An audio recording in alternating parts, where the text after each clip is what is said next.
Special council meeting on Monday, October 14th in City Hall. Call to order, roll call. Please stand for the Pledge of Allegiance. I pledge allegiance to the flag of the United States of America and to the republic for which it stands, one nation under God, indivisible, with liberty and justice for all. Citizens' comments? Citizen comments? A third time citizen comment. Seeing none, move on to item number D. Request to approve U.S. DOT Standard Title VI Non-Discriminative Assessor and authorize myself to sign the form required as a recipient of the federal financial assistance from Wisconsin DOT's Service Transportation Program, presented by Tom Turchy, Public Works Director.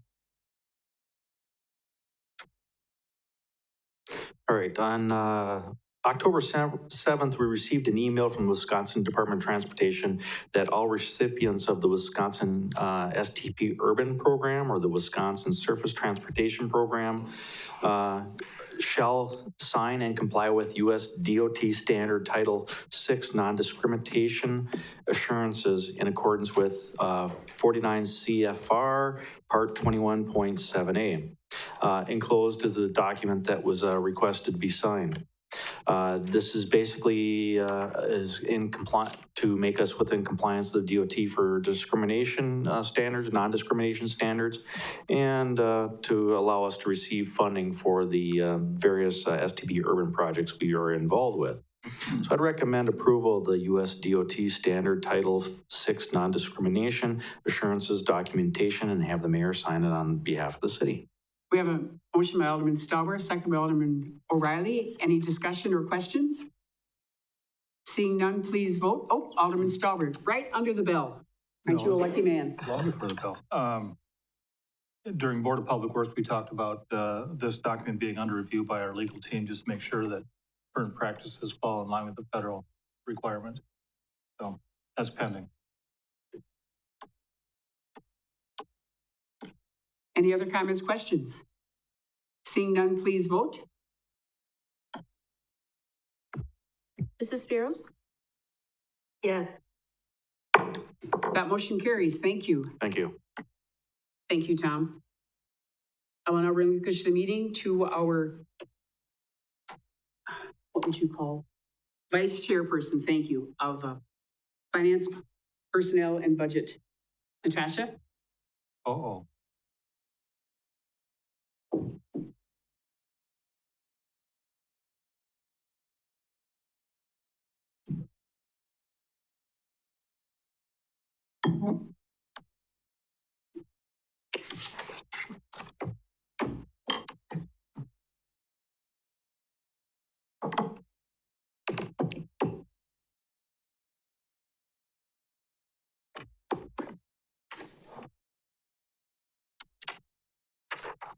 Great. Thank you. So today we're going to start the review of the 2025 budget. And we are going to do a format that is sort of a conglomeration of various formats that have been done over the years. So first, Steve is going to do a high-level presentation about our budget. And that will be item F on the agenda. So we will start with that. And then Steve, once you're done with the high level, are you planning to go straight into the departments? Yeah, I'll come back to sit by you and we'll go through the departments after that. Sure. All right. Thanks, everybody. Well, I want to start the way I do every year for those of you who've been around for a while. This is my one great opportunity for the year to thank our staff. We have amazing employees here at the city, department leaders from across all the different departments and divisions. I want to first thank Jennifer and Jordan for doing an amazing job. They're so incredible to work with on the stretch here and trying to make this fit together. And we have some great leaders, like I said, many of whom are represented in this room from every part of the city, every function of what we do, and all the support staff. I can't tell you how blessed I feel after what's now 13 years for me to keep coming to work at this place and to be able to work with these people. So I'm just grateful to be able to present this tonight. So kind of a high-level presentation, starting out with the dashboard of major financial indicators. Kind of call that like a sort of the snapshot of where we're at in different areas. Highlights of the recommended budget. Future challenges and opportunities. I want to talk a little bit about this. I think you'll see as I talk about how we made this work, you're going to realize that we have some things that we need to deal with in not just the coming years, but the coming year itself. Next steps in the budget process after tonight, and then any questions you might have. It is not moving. Oh, there we go.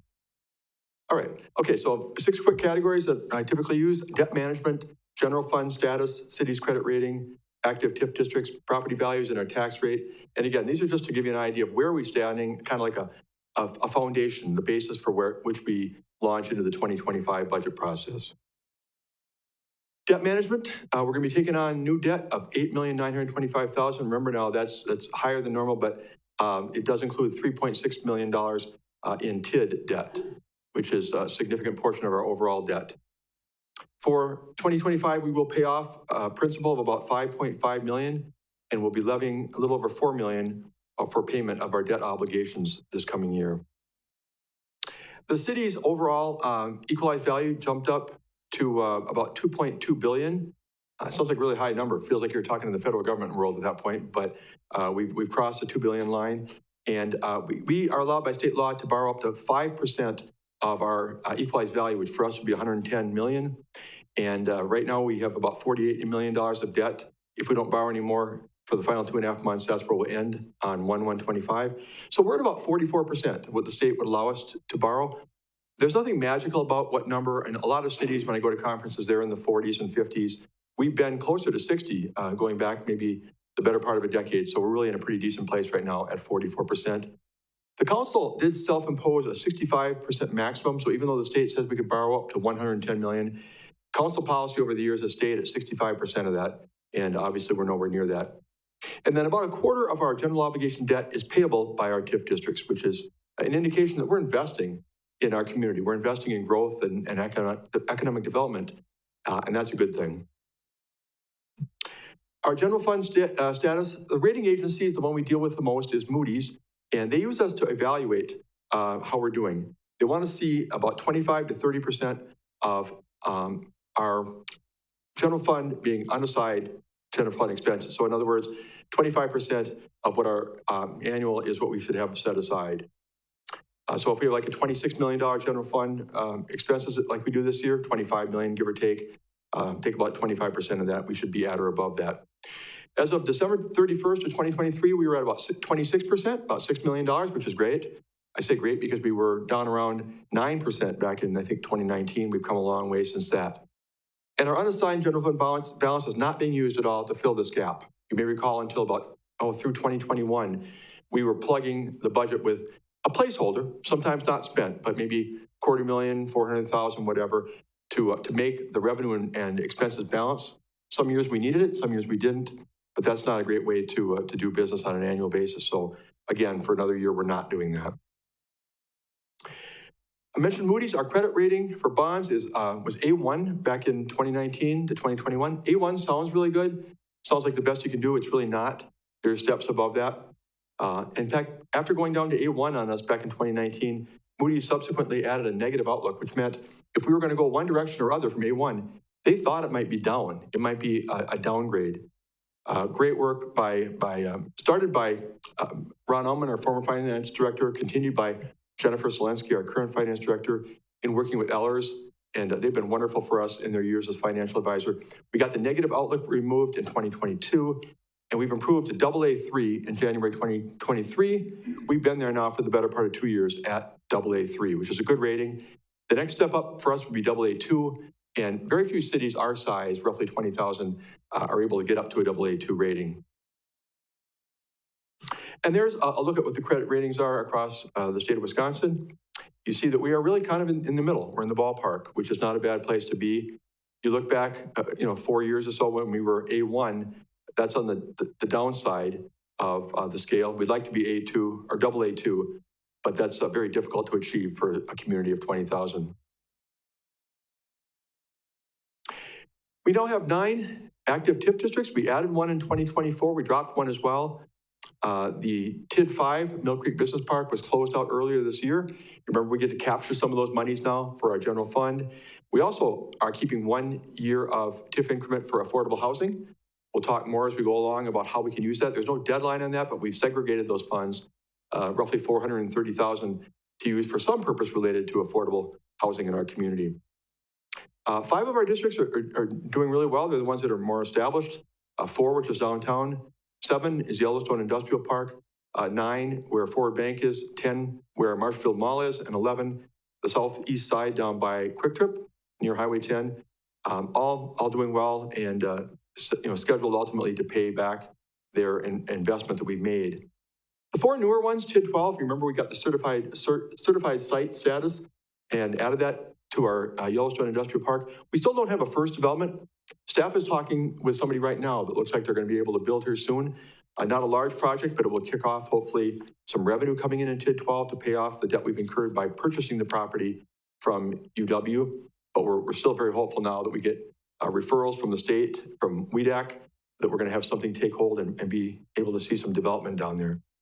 TID 13, Denyon project, they put in several basements already. They're rolling right along, had some bad weather earlier in the summer with rain, but that plan ultimately calls for 77 new housing units, and it's going good. There's also some growth in TID 13 that we didn't, incentivize that's happening along either side of Veterans Parkway, so that's helping our revenue picture there too.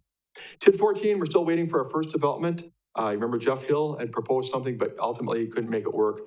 We're still looking for some increment, but we are getting the increment from Quick Trip that we got when we created the district. And then, as you know, TIF District 15, Weinbrenner is moving, scheduled to be in their new facility, hopefully by the end of 2025. Property values quickly. Our equalized value has gone up 5.5% to $2.2 billion, as I mentioned. Assessed value actually slightly ticked down to just below $2 million. And our net new construction, we have been below 1% for the last couple of years. Not that we should have a celebration. I don't think you take out the balloons yet, but 1.01%, we topped 1% this year in net new growth. And that helps us in terms of the amount we can levy for city tax purposes. Our property tax rate, we don't have to be our neighbors, but it's good to compare to where we're at with our neighbors. Interestingly enough, every city that you see on here, Marshfield, Stevens Point, Wisconsin Rapids, and Wausau has gone through a revaluation in the last 2 years. So oftentimes when you look at the assessed value, you're like, well, wait a minute now. Depends where you are on the reval cycle. It could be thrown way, way off. If somebody's down around 80% or less in the valuation ratio, their assessed value may be very different and their tax rate will look very different. In this case, we're fairly comparable. Our current municipal tax rate is $7.86 per thousand. You see Point just slightly over that. Rapids at about 9.34, and then Wausau nearing 11. And they're all going through their budgets, so we don't know what any of them will have for the coming year. Okay, highlights of the recommended budget. General fund revenues and expenses, about $24.8 million. This is actually a slight decrease in revenue and expenses from last year. Now, we're going to talk a little bit as we go through the process about the contingency. You may recall we put in a large contingency largely for the purposes of complying with expenditure restraint so that we get that roughly $400,000 a year coming to us. But with that neutralized, this is what it looks like. We started out after collecting the budgets from all the outstanding department and division heads that we have, about $1.1 million difference between revenue and expense. And that's a daunting place. Not that we haven't been there before. We've been higher than that before, but it's a pretty rough starting point back in August when we started combing through them. A couple things before I say anything about that. The union contracts that we have with the police and fire unions, they do affect that a little bit in the sense that you can't do anything to affect some of those budgets with respect to their salaries. And remember, salary and benefits is roughly 2/3 of what we do here across the board. So those numbers were fixed before we started. We have fewer cost reduction options each year. A couple of years ago, the council adopted some, and it resulted in, we cut out brush pickup and we did some other things. And there's things you can do, some of which will decrease service levels and may cause the public to take note, eyebrows being raised about what they're getting for their tax dollar. There may be some other things we can find that don't cause that from time to time. But as we continue to tighten up in recent years, there are fewer and fewer of those to pick from as you try to comb through the numbers. Most of the budget cuts you see on your table tonight that got us down to the balanced budget really do impact public services at some level. You could argue whether refilling a staff position affects what the public gets initially, but over time, if positions are vacant and it's difficult for people to pick up the slack and be able to complete the work on a timely basis, it will have an impact on the services that the public gets. Many of them that you see on your list, have more of a direct impact in terms of the services that we provide. Changes to staffing levels, pay and benefits, we're going to touch on that a little bit. I mentioned a minute ago that some positions have been left vacant.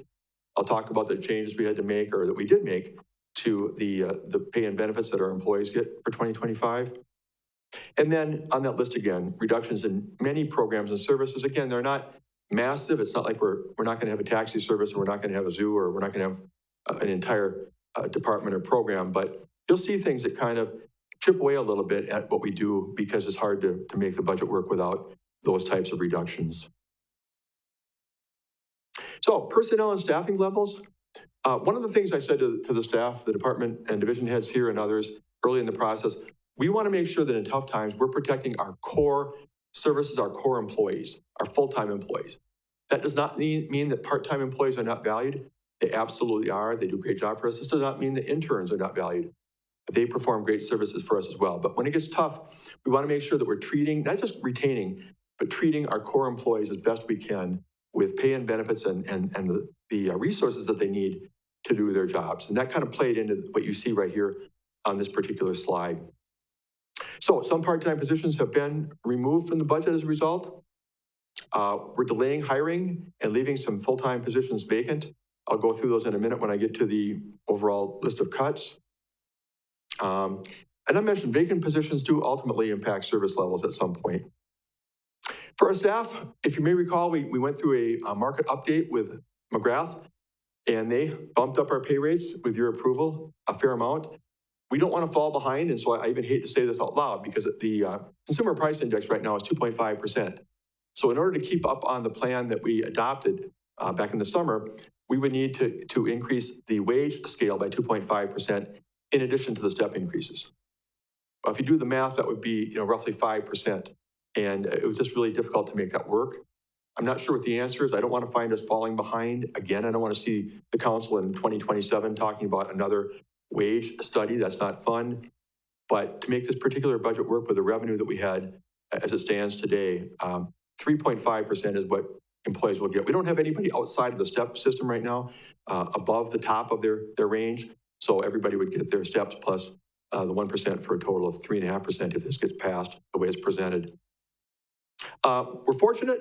It's really not a change in benefits, but there's no health insurance premium increase this year. And that's really a testament to the employees being good consumers of our health dollar. 5 or 6 years ago, those of you who are on the council maybe remember that we were like 130% or 140% utilization, meaning for every dollar we paid Security Health, they paid out $1.30 or $1.40 in premium. And if you're Security Health, that's not a great business model. This is why we came to you back in September, and Sarah was part of bringing Brown & Brown to the table to talk about possibly self-funding for 2026. We didn't normally consider ourselves to be a good prospect in years past for self-funding, but we've had 3 or 4 really good years now of utilization being down, in the 80s or thereabouts, which means maybe we're at a point where if we get a good reinsurance carrier, as they've called it in the past, and we're able to keep overhead down by having our own work done internally, so to speak, we can make that work. And then for 1 year, I'm proposing reducing the HSA contribution that we provide to our employees. It's been a number of years now, probably back to 2017 or so, that we've had $1,200 for family and $600 for single put in their health savings account every year at Forward Financial. A slight dip to $1,500 this year. But truthfully, I'll be honest with you, my goal is to see that get bumped up in the future somehow. One of the things that we struggle with, we have vacant positions, and it's because it's a very competitive environment to recruit in. And it doesn't help us in recruitment to have a benefit take a backward step, even a small one. So I want to stay committed to nothing less than this, and I'd like to get back to where we were as a means of trying to incentivize people to come here and stay here for the long haul. All right, you've got the list of reductions in programs and services. I'm not going to read them all, obviously. I'll touch on a few, though. I want to touch on the positions left vacant. So perhaps the top one, certainly in terms of the dollar amount, is the Community Development Director. I think you know we've been struggling since Josh Miller left back in March of 2022 to fill that position. We had it briefly filled for about a month with a person who was doing that role, shared with the Assistant City Administrator. But recently now, we've had the Marshfield Utilities. I met with Nick Cum, the general manager, last week. They're seriously looking at having their own economic development professional. We've got Mackie with the business development director position that we just re-upped, sharing the cost of that job. And, we've got a consultant that works for us 10 hours or so every week with me on economic development, the bigger things, Weinbrenner, TIF districts and all that. So I talked to development services staff, and the thought is that the senior planner position that we want to fill is the most important thing we have. We need that senior planner position, and we're really working hard to try and get somebody on board. Other positions, we're holding one street department employee position vacant. Again, I hope that's not for the long haul, but it's something we needed to do to make this work.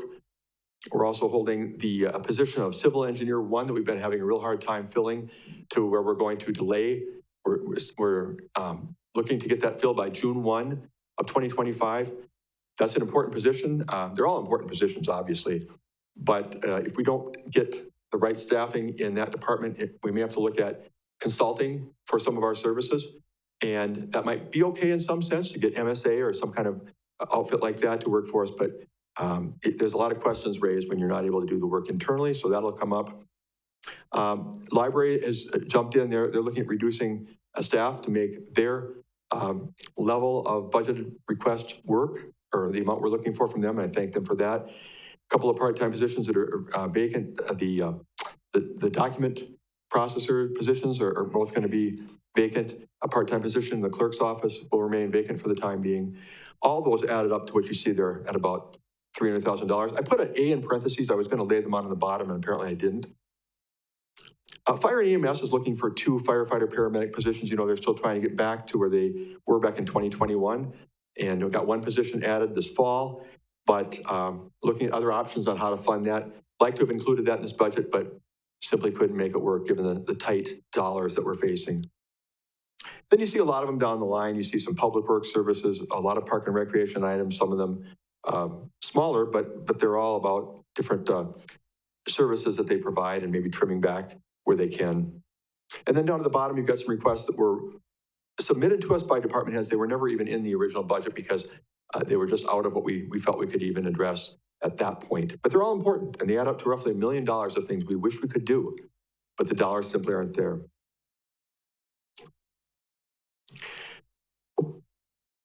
So, real quickly, remaining issues, revenue and expenses. This is not the final moment for this. There's some things that we don't really know yet by the second week in October. Taxes, we're still looking for some things to be finalized. The pilot, what we're going to get from Marshfield Utilities, you may recall it dropped from 2.1 million down to 1.76 million when the reval came into play and the school district levy went way down. We're hopeful to make up some of that $340,000 decline in 2025. We just don't know that yet. There's not enough information yet to work off of. We're still working out what our special assessment revenue will be in 2025. Right now it's being computed, calculated, if you will. It's all based upon people who had projects done this year, how many have paid or are paying upfront their full amount for their assessment for the work done down their street. Others saying, look, I want the 10-year plan or whatever. I want to pay it over time. We don't really know until we go through all the numbers from this year and past years how much we're going to expect for payment this coming year. We also want to make sure that we qualify for the expenditure restraint program. And by doing that, we'll probably propose that contingency. In fact, we will propose a contingency amount to make sure that we buffer up our expenses high enough to show that we can meet basically the maximum that they allow us to go to based on the consumer price index. And then that gives us a good starting point to continue to qualify in years ahead. I know it sounds like moving shells around or a game, but we have to do it because we cannot give up that program. We get about $400,000 to $450,000 a year, and we're never going to forego that willingly. Expenses, health insurance. We don't know in November who's going to sign up for maybe a change. Are they going to go from single to family coverage? Are they going to go from family to single coverage? Are they going to drop because, their spouse has a better plan?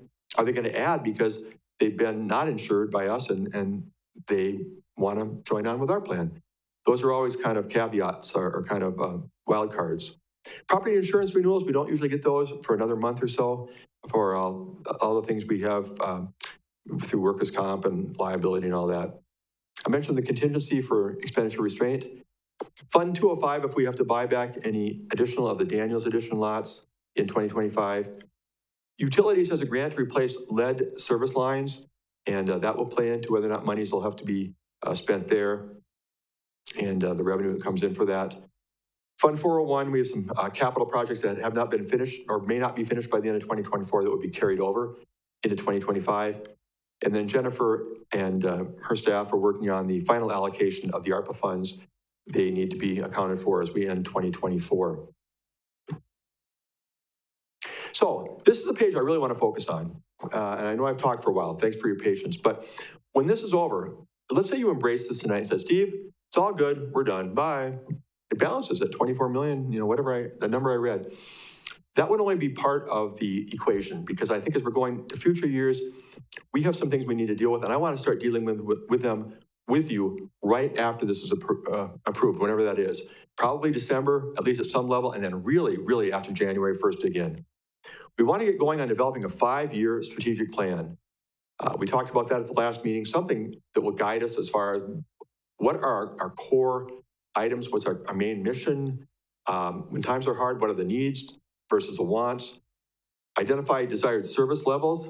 Somebody might say, well, how many street department employees do you need? Or how many parks department employees do you need? At some level, it all comes down to what level of service you're expecting. We could go down to a lot lower number, but then you're not going to see the quality work done that we've done over the years on the parks and the streets and the facilities and the trails, all the things they take care of. I know this was not thought highly of when we brought up the street light program. I'm not bringing up street lights in general again, but we need to find ways to increase and expand revenues. I really believe that that's going to be part of every city and village's mission going forward. There are cities right now that are probably getting close to the fact, and I think they're there actually, talking with Jennifer, to going out for referendum for general operations. I think maybe many of you remember when school districts did that years ago.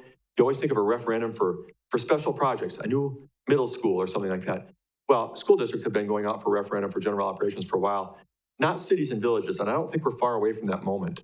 So we need to look at ways we can expand our revenue base where we can, and I realize those will be tough discussions. And then we need to adapt our expenses to the expectations.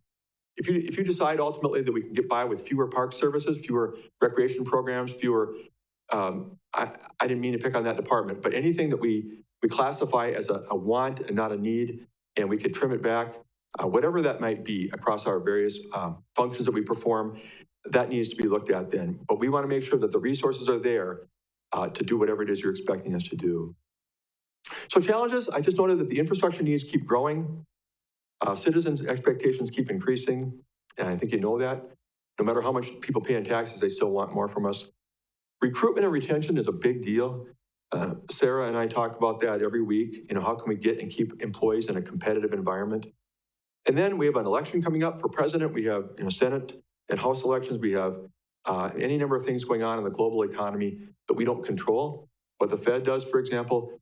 So the economic future still remains somewhat uncertain as we move into 2025 and beyond. So next steps in this process, meeting number 2 would be at 5 o'clock next Monday. Remember, our regular meeting is at 7 o'clock, so we'll meet from 5 until maybe 6:45, something like that. Take a break so people can, use the restroom, get a drink, just step up and walk around for a while. Then the regular meeting will begin at 7. And then the third meeting will be Monday, October 28th at 6 p.m., our regular time. And if a fourth meeting is needed, that will be 2 days later on Wednesday, October 30th at 5:30. We need to be getting the budget to the official city newspaper for publication on Friday, November 8th. That's when they publish. We need to have that to them at least 15 days in advance of the public hearing to meet legal requirements. So the public hearing and adoption of the 2025 budget will be scheduled for 6 p.m. on Tuesday, November 26th. That is a regular council meeting. So we'd have the public hearing right at the beginning, probably go through a lot of other business, and then later in the meeting, we'd look for you to adopt a resolution to adopt the budget with any changes that you decide to make as a result of that public hearing. And with that, I turn it back to you, Vice Chair. Thank you. So Steve, when we look at the departments, are you going to do an overview or do you? I am. be more? I'm going to come up there. I don't know if what's going to go on before then, but I'll walk up and do that from next to you. Okay. So what I was hoping, it just depends on how long the overview is we would let Steve give the overview from each department. And I'm assuming you're giving sort of what's changing from last year. Please take out your pen and paper so that while Steve is giving that overview, if you have questions, you can write it down. Because what I would love is for us to just listen to Steve and not interrupt. And then I will start with Miss District 10 for questions, and we'll go down the line for any questions you have. And then we'll actually circle back. So if your colleagues have a question and they say, and then that makes you think of another question, don't worry, you'll get the floor again. When it's your turn, you have the floor until you yield it for questions. You can call up department staff, you can ask finance, you can ask Steve, anyone who would help you with that question. After we've allowed all of our colleagues to have questions and really think through things, my recommendation then would be that I will open the floor for any motions if this meeting we have motions. And the reason for that is listen first to all the questions. Otherwise, you might have a motion that then gets amended by other people's answers to their questions.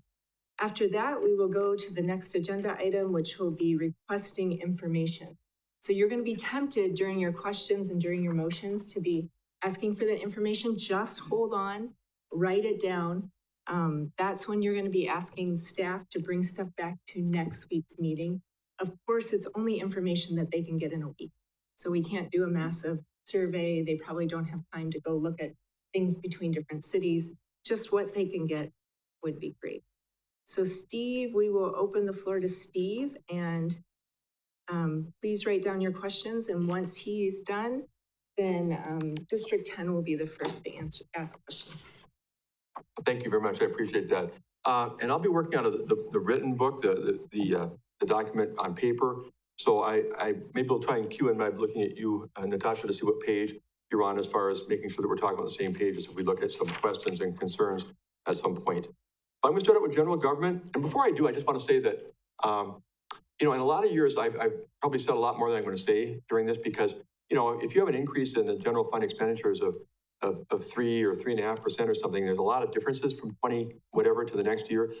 And I've already told you that the total expenditures over last year is pretty flat, which means that there's not a lot of these that have gone up. There certainly are a couple that have, and we'll probably talk more about those. But if I go through this a little quickly, it's because you can tell that some of them are not increasing by very much, if at all. So I'll start with what for me is page 30, but I don't know what it is for you. It's the list of all the categories on one page under general government. So first of all, the council is going up by about 12,000, and that's pretty much entirely because there is an increase in the amount of publications we have to do with respect to notices and all the things we have to send to Marshfield News Herald. And it's been increasing. Actually, we're blowing through this year's budget because of the increase in costs. We're adapting to what it really is closer to being. So that's going from 14,000 to about 28,000. That accounts really for that difference. Historic preservation, I nudged them up a couple $100 from 2,800 to 3,000. Now, if you look at 2024, it looks like they were up around 7,800. That's because they got a $5,000 grant from Wood County to buy some new historic preservation signs and brochure holders. So that's where that is. And only 2,800 of that 7,800 really came from the city in 2024. So I'm just nudging them up a touch as they try to replenish their supply of brochures. Municipal court looks like a huge jump, $42,000. That's not really the case. We did not budget any bad debts expense last year, and so we're budgeting $40,000. The good news is it also shows as a revenue because we're expecting the revenue to increase about $40,000 in municipal court violation ordinance payments from about $160,000 to about $200,000 in 2025. City administrator's budget, wow, we did great. We dropped it by massively. No, we really didn't. That's where you see the contingency that was housed, roughly 1.7 something million dollars in order to buffer up our expenses to meet expenditure restraint for the future. Really, our budget last year, taking out that 1.7 plus million, was much closer to the 660 you're seeing now. So this is really only a slight increase over 2024. And when I talk about a slight increase in many of these, we're really talking about pay and benefits. That's pretty much all it is in many of these cases. City attorney's budget going from 225 to 240, just representing the fact that we're incurring more costs. We're trying to use HAP more often on contracts to make sure that we're always trying to catch things that don't become problems later. So we engage him pretty early in the process now. I flipped back there. I'm sorry, I went the wrong way. City clerk is down slightly. Nothing to talk about there. Elections are way down, less than 50%. And that's because there's only 2 elections instead of 4 budgeted for 2025. There'll be no elections planned for August and November next year. Finance up a little bit, about $35,000. A big share of that really is with respect to audit and working with our financial advisor, Ellers, to update our operating plan and our overall plan. And we got to do a single audit, it appears, of our grants in 2025. So those costs boost that particular category of professional service up by $17,000. The rest of their increase is really basically pay and benefits to the employees and the costs that come with that. Information technology, why do I keep skipping around? I'm sorry. Information technology is actually going down slightly, so nothing really to discuss there. Property assessment, the difference is miniature, really. It's only about $5,000, and again, that's pay and benefits for the deputy clerk position. I'm sorry, deputy assessor position. City Hall, again, minor increase, not really worth talking about. $3,000 ties to the pay for those who are charged with that particular department function. We do have to add $27,000 this year to the budget because we now own the Buffalo building. We didn't budget anything for that back in 2024. Weren't sure we were going to end up acquiring it, but we did on December 29th of 2023. So that's just simply for heating, electric, water, and all the costs, even with a vacant building. And then tax refund stays the same, and we're showing an increase in non-departmental insurance. I mentioned that we are going to have to go through a renewal process with the carrier, and we do not know where some of those are going to line up. Workers' comp is obviously a challenging one for us based upon our modification that changes from year to year based upon workplace injuries and those type of things. So that may get modified, as we mentioned when I was doing the presentation. That's all for the general government category. Moving on to public safety. Give me a second here.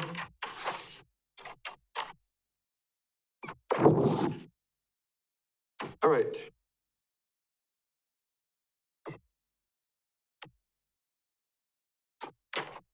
Okay, law enforcement. It's going up nearly. Page 48. I'm sorry, page 48. Yep, page 48. I'm sorry, I meant to say that.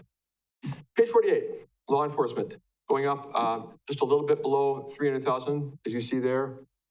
The lion's share of that is pay and benefits. I calculated that it's nearly $250,000 of that $300,000 is wages and health insurance and FICA, retirement, all the things that come with that. So really not a lot of that ties to their operations. You probably would notice that as you look through some of the other categories in their budget. Ordinance enforcement and crossing guards is really just paying benefits for their minor increases of $6,000 and $3,500 or whatever it is, respectively. Fire protection, basically the same, going up about, looks like about $45,000. And again, on a $3 million budget, that is, again, basically pay and benefits. There's not much more than that. And again, this is union contracts, so we're not talking about things that we even could reduce if we wanted to. Fire prevention, you see that's going up more, about $50,000 on a smaller budget of $926,000. Again, a fair amount of that is pay and benefits. And then repairs and maintenance and some supplies are going up, but looks like about $11,000 or so. Scanning, that makes up the difference for the $60,000 that you're seeing on that one. And then emergency management is pretty much flat from last year, from 9,800 to 9,900. Really, that's just electricity for the 10 sirens that we have. That goes up a little bit each year. Move on to Public Works, which will be page 60.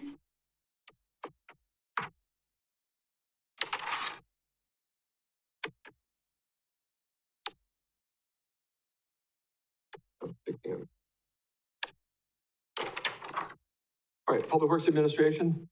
Again, you're talking basically pay and benefits for those who have their salaries charged to Public Works Administration. I know that it looks like a fair amount of $17,000, but there's not anything in particular. We can talk more about that, though. I realize that that looks like maybe a little bit standing out. Engineering Administration actually dropped, and that by a fair amount. Street Division and Highway and Street Maintenance, again, not a lot. Street Division pretty much paying benefits.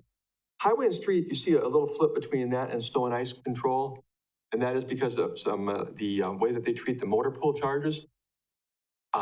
When the charges go higher for snow removal, that's usually where they draw from, is Highway and Street Maintenance, and we've kind of had them work with us to try and flip that around a little bit, and that's reflected in the budget there, putting money to that point. Highway and Streets is also the cleaning, highway and street cleaning. We have 2 street cleaners, which is good. We're doing a much better job now of being able to keep the streets clean, which is good for wastewater, for stormwater. Remember, we not only have to deal with volume, but quality and quantity altogether. Traffic control, again, these, you see an $18,000 overage and you say, well, what went into that? Again, when you look at the increase we're proposing for staff at the 1% scale plus the steps, and then the ancillary costs that come with it, health, dental, FICA, workers' comp, WRS, all those kind of things, you get there pretty quickly. Street lighting down slightly.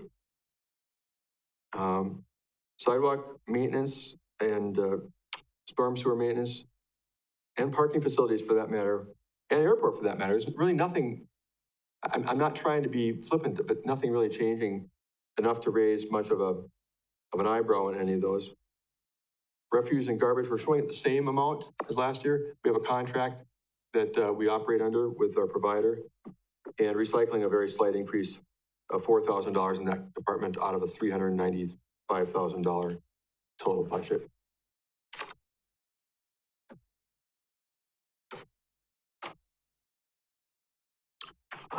Health and Human Services will be page 77. That only takes in 2 categories. Aging and Senior Center, a slight increase. And I honestly, I missed looking at that more closely. I might have to take a check back on that myself.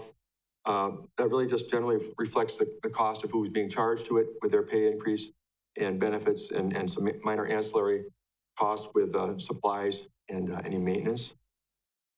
And the cemetery at $9,000 increase out of $283,000 is truly pay and benefits for the people who charge their time to that category.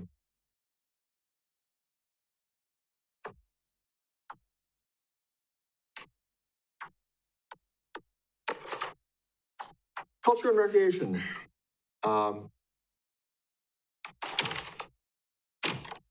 Yeah, they're not in the same order that they are in my list. But anyway, we'll start up on page 82 of the library, which is dropping down. I mentioned Jill working with us on some cost reduction with respect to some staffing and hours situation. I'm glad to see that they're continuing the pay plan that they adopted last year. That needs to go forward for those individuals working over there. Oak Avenue Community Center, basically flat. Second Street Community Center, basically flat. Neither one of those changing by more than about $1,000. Park operations up about $16,000, but again, on a $1 million budget, it appears like that really just reflects pay and benefits as well. Park and recreation, again, 423 to 431. I didn't see anything in there that stood out. And I combed, believe me, I combed along with Jennifer and Jordan looking for places that we could cut. And some of these budgets really, truly are very close to 2024 levels in all line items, at least in most of them. For recreation programming, flat at roughly 78,000, 77. Special events up a little bit, and that's for the things we do with respect to our various things that we have with, I think actually that includes Wenzel Family Plaza, if I'm correct, yeah. And that's one of the bigger parts of that puzzle. Parades and holidays relatively flat at 36,000. The zoo operation incredibly flat at about 326,000. The aquatic facilities, that's our cost of the Van Hay Waters, at a little bit under $300,000. Fairgrounds is up about $4,000, and that is the contract. We add a CPI adjustment every year to what we pay the Central Wisconsin State Fair Board to maintain the buildings and grounds. They don't do the bigger projects. They do the regular routine maintenance that Park and Recreation used to do in the past. And so the CPI adjustment reflected on the previous $93,000 amount that we paid to them. I don't think that's entirely what we paid to them. I think it's a little bit less than that. There's some ancillary costs, but the lion's share of that $96,000 is what we pay to the Central Wisconsin State Fair Board. And then UW Stevens Point has crept up a little bit. And there is some offsetting revenue, I believe, in that. Am I right, or was that deducted? The Eau Claire piece? So that is a slight increase over last year.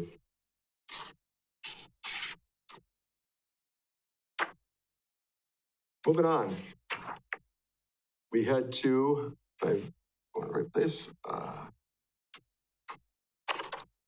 conservation and development. There's 3 in there, and that's page 99 in the document.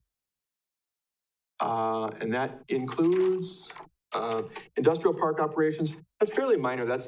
We've dealt with in the past things like some railroad crossing issues that we have to maintain certain areas, and some other things that come up with Yellowstone. That's basically flat, a little bit under actually at 11,000. City planner, basically that's the development services department, and that you see a drop, and that's really largely because of the not refilling the community development director position. We do have money in there for our consultant.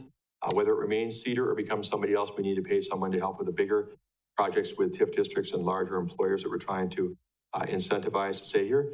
In fact, actually, Josh, in working with Cedar, is able to spend time working with smaller companies as well to try and help them get off the ground or expand and stay here in Marshfield. And then forestry is up about $2,000, and that really is simply the pay and benefits for the main staff person there. Steve, can we take a break right here and have questions just because we've gone through all the departments? Yeah, absolutely. Okay, so I am going to start with questions. We'll start with District 10. You have the floor to ask any questions about any of the budget changes. Specific to the departments or for the whole budget? We'll just do the departments we've done, and then we'll go into the special funds once we've. Yeah, and again, the department leaders are largely here tonight. There might be one on Zoom, I'm not sure, but they should be able to answer your questions. But if you can also ask from any of these that have been taken out. I'm gonna bring my water, Ella. Okay, thank you. I think most of mine are probably going to be more for the entire budget and maybe drill down from there just so this is open a meeting. But I've got 2 questions that jump out right away. Apparently both are in general government. First, we'd said that there's an increase of about 12,000 due to publications. I get that. And it sounds like most of that's going to the News Herald, if I'm not mistaken. Legally, are there other options besides the News Herald where it might be cheaper to publish? They're not. Okay, That is our daily paper. We're required to use them. perfect. There has been a lot of talk. A lot of cities and villages, if you go to conferences, would like to be able to do it apart from their local newspaper, here in 2025. But to this day, that's not allowed yet. Right, if our hands are tied, our hands are tied. And then with the municipal court, I please, if I am misquoting you, please correct me, but it sounds like we have an increase in the municipal court, but we're expecting an offset by increase in payments. How confident are we that those increased payments are actually going to come in? What was your last sentence? How confident are we that those increased payments for fines, et cetera, are going to actually come in? Pretty confident, at least I am. In working with Jennifer and Jordan and going through the revenues, I oftentimes take a step back in my office and take a look at 2021 through 2023 into early 2024. We had 8 months of data, And my projection had us right around 200,000 for the revenue. I think for this year, we're at about 2/3 of that through 8 months. And other years suggested it was in that 190 to 200 range.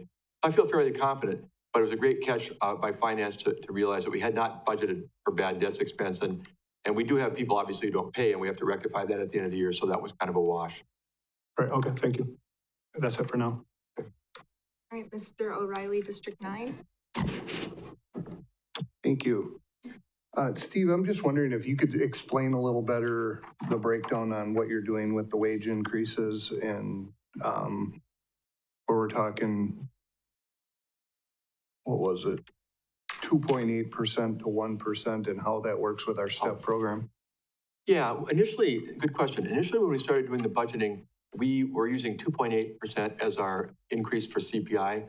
But then as we got deeper into the process, we heard from the federal government that actually fell to 2.5%. But anyway, we were thinking 2.8% CPI plus the step increases that we want to keep up on now that we've established a new step system. But, you know, again, looking at the numbers with finance staff and reviewing them, there was no way we were going to be able to make that work in this budget.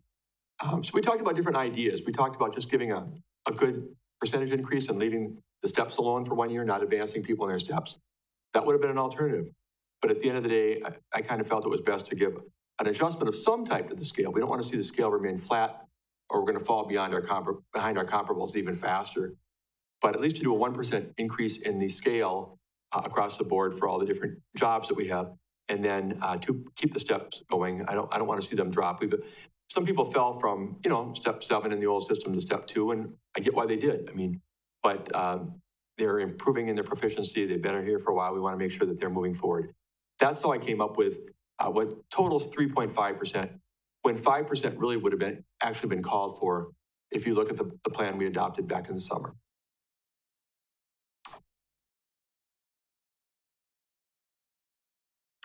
Okay, thank you. Mrs. Spiros, District 8. Thank you. So Steve, under the 56901 on page 99, city planner / ECO. So I see that, I just need this re-explained.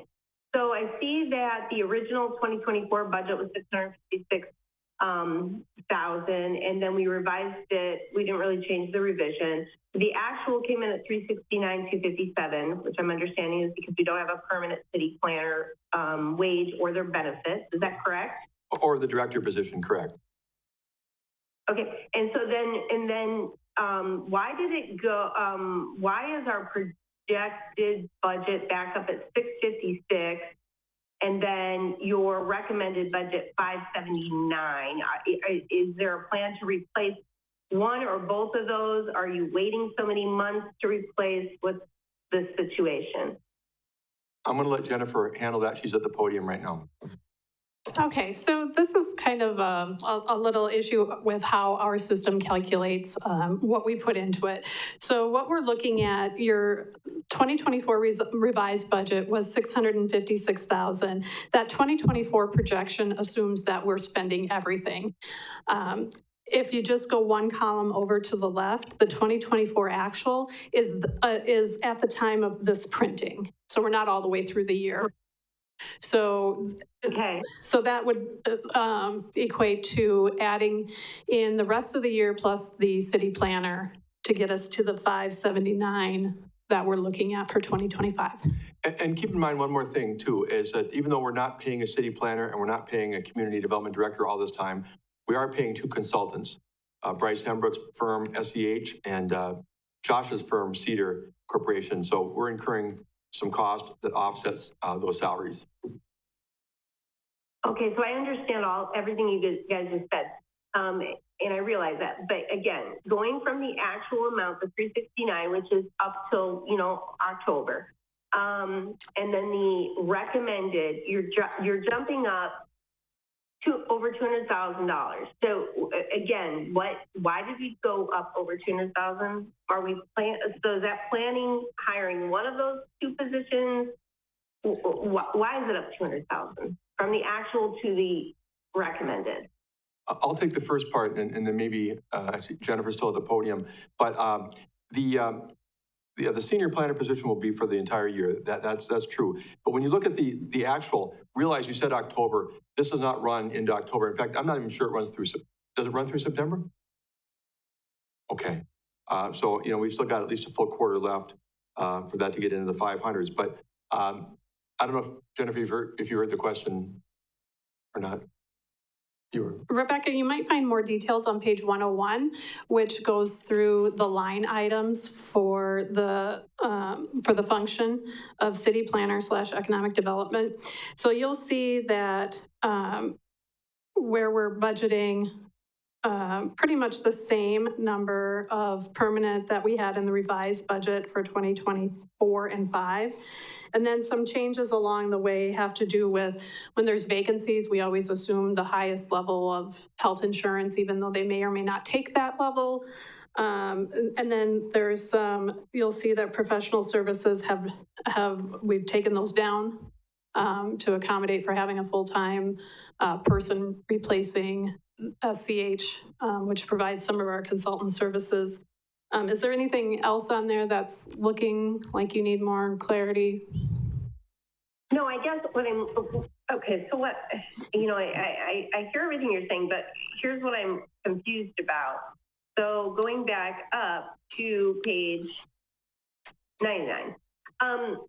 So I'm just still stuck between the actual and the recommended, the $210,000 jump. So how much more are we going to spend in that department by December? Maybe that will clear my head on what we're actually increasing it for. What's the projected amount if the actual 2024 actual was based on a December 31st, 2024 date? What would that be around? And I know you can't give me an exact, but I just want an estimate.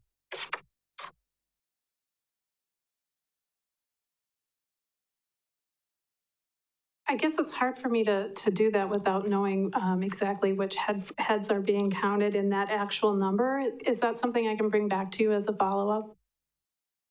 That'd be perfect. Thank you. Sure. That would be perfect. Okay, so then my next question, are we allowed to talk about the cut document, the items removed from department budget? Yep, you have the floor. Okay, so this is a long question, so I don't know if this is the way to do this, but I just guess I would like to know more detail on any that are talking about employees. So, multiple, like the very first line, hold multiple positions vacant. Could we get what those positions are? Yeah, I did it verbally. I didn't put it in this list, but I can certainly follow up and send it to you, on print, tonight yet or tomorrow morning. And see, but it's you don't have to, go ahead.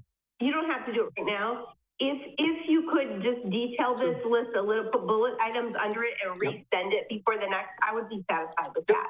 That's great. That makes perfect sense. And I'm mostly focusing on the position ones, the ones that talk about positions. If you could just bullet point underneath what those are specifically and resend that before. Thank you. That's all. Will do. Absolutely. Right, that's great. Thank you. All right, District 6, Mr. Stauber.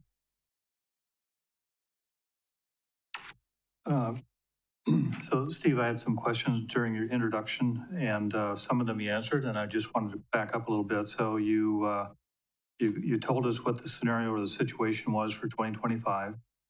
You told us what the directive was for staff, and that was overall reduction of 1.1 million.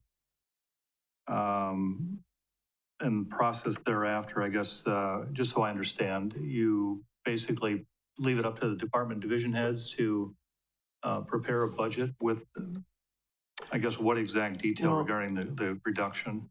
That's not exactly what happened. What we did was, and this was a great idea coming out of finance to get us off to a better start. Just for a real quick background, I won't belabor it, but in the past, we've taken the requests come in from the departments, and they might have been 4.7% or something like that. And we full well knew that they weren't going to be able to be fulfilled. And then I've made jokes about this over time, how I would spend a Saturday afternoon in September with my red pen, to get down to where we belong. Well, what finance suggested and we went with is instructing the departments to come back with a much tighter budget than that. 2%, I keep saying that's not exactly how it was worded, but a much tighter budget to begin with, so that we didn't have to go through and cut all these. But when you get done, you still look at it and you say, well, even though they've been tighter, they've been trimmer, we still need to make some more cuts. So we had departments that said, you know what, I've exceeded the amount that my cap was, what you gave me as a cap number, but by $40,000. But here's why I need to do that. Here's some things that we need to make sure we include. Is it possible for me to go beyond my cap by $40,000? And then we talk with them and try and work out whether or not it's reasonable and maybe agree partially or whatever to that. But the idea was to try and have guardrails right from the beginning to keep us around the kind of budget we needed to be making this work. But we still had a $1.1 million shortfall, and that's not really the department head's fault. I mean, they did a great job, but when revenue doesn't increase and inflation happens with all their supplies and equipment and everything that they do, and wages have to go up, they're not going to make it on the same revenue as last year. So that's how we got to the position that you look at the list on your table tonight. And I was also interested in comparable communities, so thanks for stating that Marshfield is the lowest tax community of the 4 that you listed. That was good. A little question on Moody's rating. So you sounded like we could not achieve a AA2 because of our population, and I don't understand how that works. It's not that it's impossible. But this is going back to our previous financial advisor and some things I've learned in my past. That it's really difficult for a city of our size to have the assets, to have the finances that will ultimately end up getting you to AA2. You wonder why. I mean, couldn't a city of 5,000 do great with their finances and get to it? I don't have the list of the 8 AA2 communities in front of me, but I've been told in the past that it's probably not going to include, Spencer and Stratford, and it's probably not going to include Marshfield and Wisconsin Rapids either. So the AA3 is probably maybe as good as we can get. And we have some challenges to maintain that right now, quite frankly. We really do. We have to work hard to make sure we stay at AA3 and don't find ourselves drifting by being prudent. And then 2 other questions. When you, I guess, for lack of better terms, give direction to staff to evaluate the budget and services that we're delivering, are alternate means of delivering the services or cooperative agreements with not-for-profit organizations part of that conversation? I think you're really hitting something important that I want to get into as we talk in December and then into early 2025. I mean, as you're looking at this in late August and September, it's pretty late to talk about, formulating those alliances, looking to see whether or not somebody else can do a job better than we can, or, if there's a better way to do it internally. But those are the kind of conversations I think we'll want to have as we look at our programs and services. Are there ways that volunteer groups can help us? Are there ways that of doing things differently than we've done them? But in the midst of the last 30 to 60 days, I really did not push on that button. Okay. And then finally, kind of dovetail into that, looking at the list of items that were removed from the budget. A few of them caught my attention that kind of fall into that potential cooperative agreement, and that would be special events at Wildwood Zoo, swim lesson agreement. I don't remember the specifics about the swim lesson agreement, so that might be good to just kind of refresh what that was about. Wenzel Family Plaza fountain hours, it looks like a reduction in the amount of $3,500. Maybe it's an opportunity for someone else to staff that or monitor that if we don't have staff to do it. I think that might be just based on water use, but I'm not looking at it right now. Okay. But on the swim lesson agreement, that's an agreement we have with the YMCA, and that we may or may not need to continue in the future to pay for lessons over there on behalf of our residents. I believe is the way it works, if I understand it. Yeah, so the history on that, I think it dates back to the original HEFCO pool, the free swimming, Okay. Every kid needs to learn how to swim. Yep. And when the new aquatic center was built, we wanted to try to retain that to give every kid the opportunity to learn how to swim. And then also, kind of in line with Alderman Spiros, details of staffing cuts, I would like to know, what services that the residents might feel were cut. So hours of any, citizen-facing facilities or service that we might offer. That could be something like Band-Aid Waters, are they cutting hours? Library, are they cutting hours? Any other thing like that would be along with what you said, is there another way to do it? I mean, I think going back to the thing with Wenzel Family Plaza Fountain, it really is, as I recall, cutting off 1 hour on either end. So instead of having the fountain turned on at whatever time in the morning and turned off in the early evening, you take 1 hour off on each side to reduce water usage. There's not much you can do to reduce that. I mean, it's literally the utility. But some of those other things on the list, maybe we could find somebody potentially to help us with in terms of other, I don't know, civic groups or somebody to help with. It may not be yet in this budget, but it may be something that can be looked at longer term. Thank you. That's all I have for now. Can I just clarify, Mr. Stauber, were you asking him for a list of public-facing services that are being cut? Is that what Yes, you're asking and for? to use as thanks for the question. To use as an example, library service adjustments, hours/staffing. So that's a citizen-facing facility. I would like to know more what the impact is. Yep, agreed. That's something else we can, you want to know? Go ahead. I do take to heart what you're saying, and we can look at some of the ones beyond library as we get prepared for the next meeting. Sure. So when I was presented with the budget information, we were told not to exceed anything that were appropriated in 2024. So that's what my target was. As anyone has heard me for the past few years, they've heard me say the library has nothing to cut except for staff and services. We are bare bones. There is no fat there. And so working with my own board over the years and monitoring statistics that I can pass out to you in a few minutes, we identified Sunday hours as the hours that we would have to cut. We're open Sunday from 1 to 5, 37 weeks out of the year, basically the school year. And because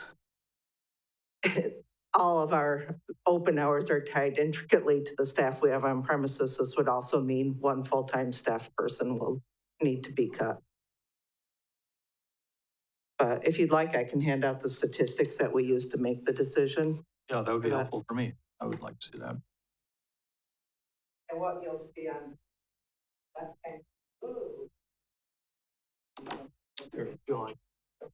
in the left-hand column, you have 24 and year-to-date through September.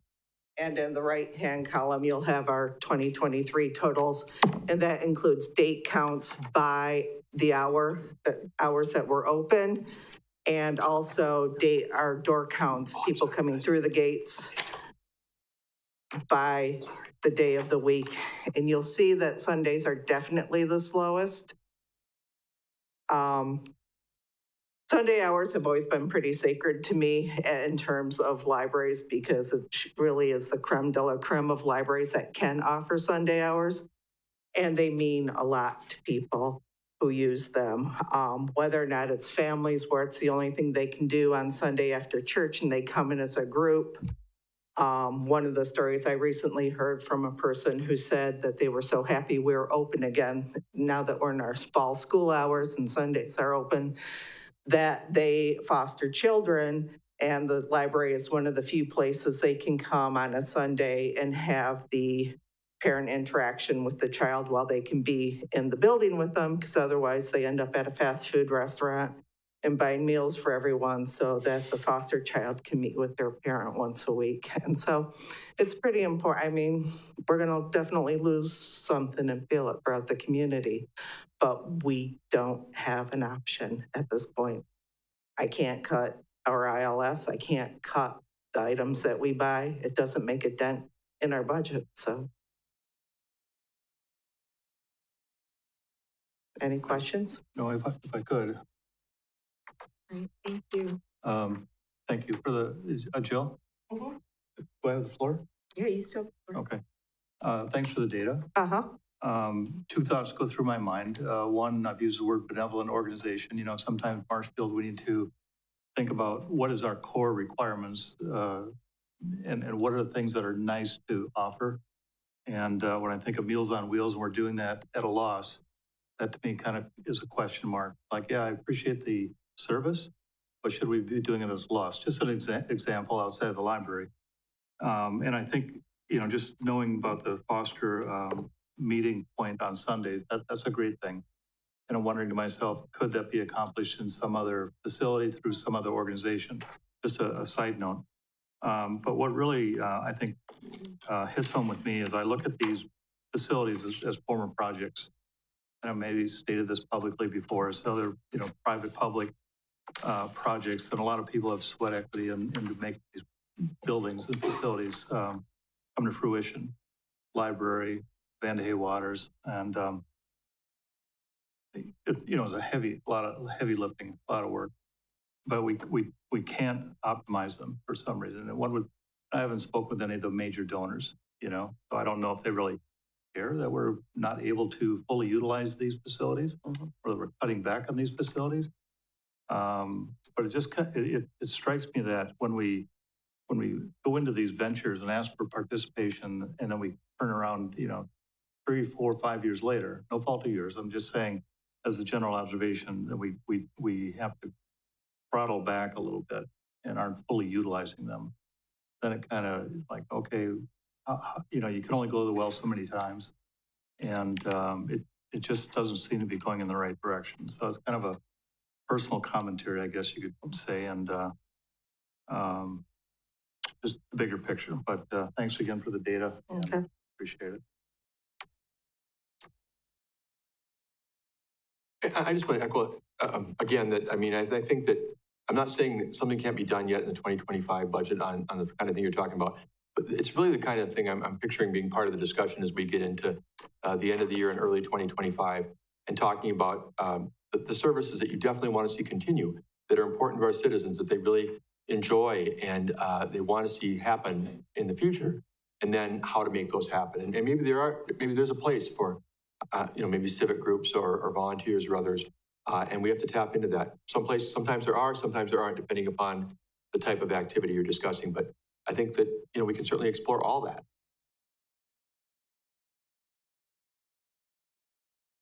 Mr. Stauberg, do you, okay.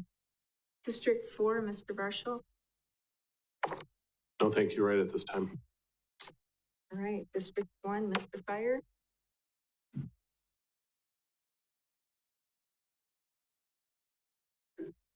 It's okay, I've had most of my questions answered, but thank you very much.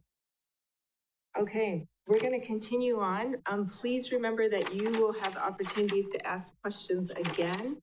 So we will do this again, but then we will open up to any motions and discussion, as well as requests for future information.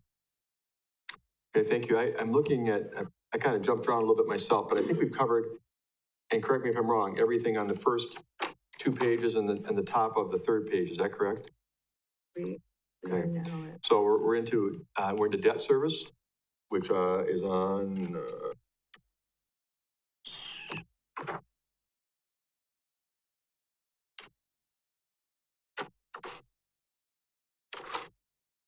page 121.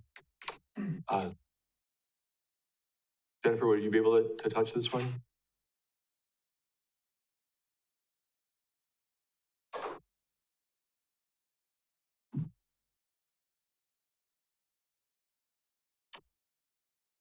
So debt service is a expired category. We really probably are landing on page 103, which would be the transfer section from the general fund to other funds.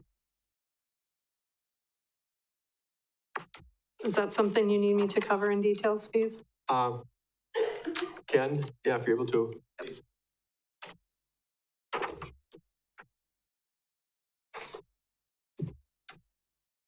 If you just want to make a note to see page 16 in your packet, it will also detail out what these transfers are. So part of the transfers out of the general fund would be going into the capital projects for infrastructure. There's $15,000 to be used for LED bulb replacements. There's $25,000 to be used in the Parks and Rec Capital Improvement Fund for fairgrounds improvements.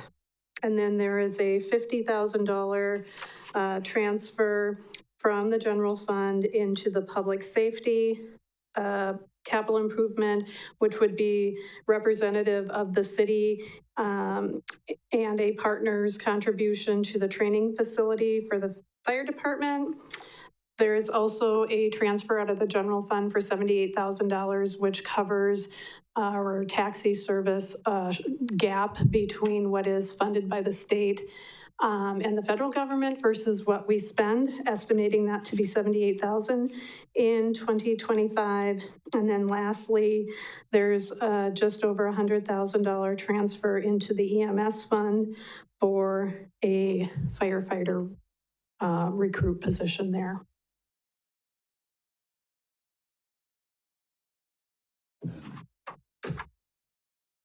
And with that, I believe we can then move into the special revenue funds.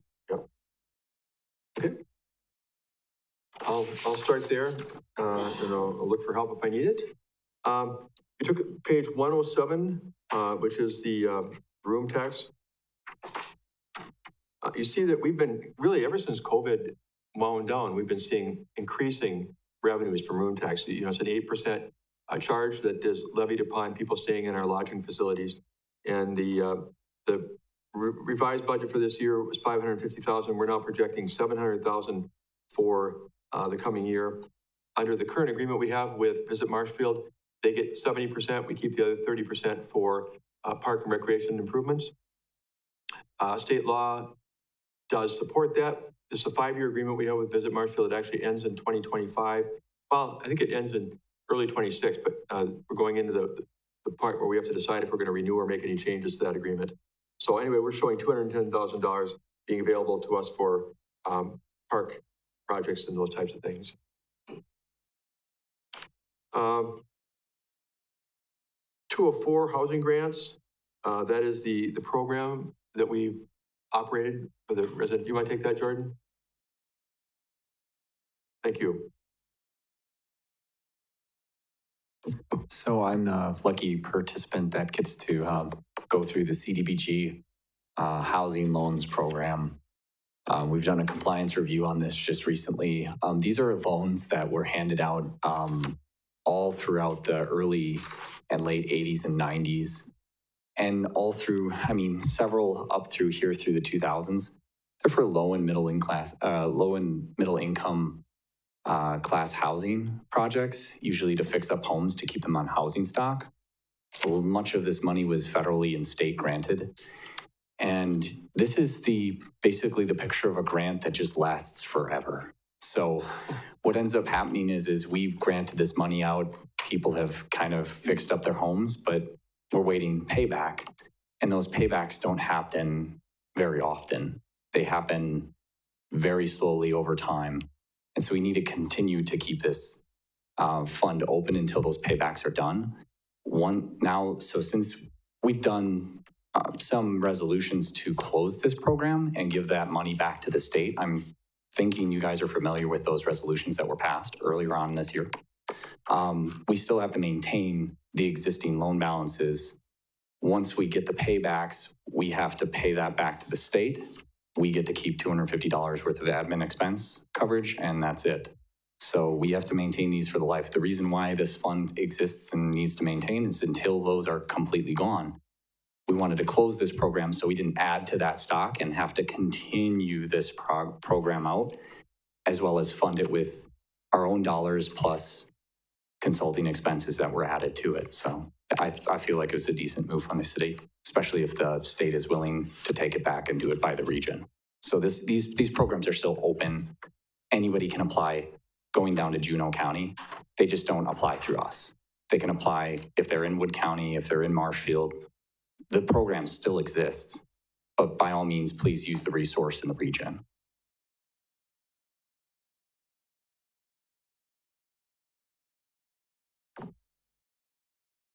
Okay, moving on, we go to the Economic Development Fund, Fund 205, which we obviously talk a lot about.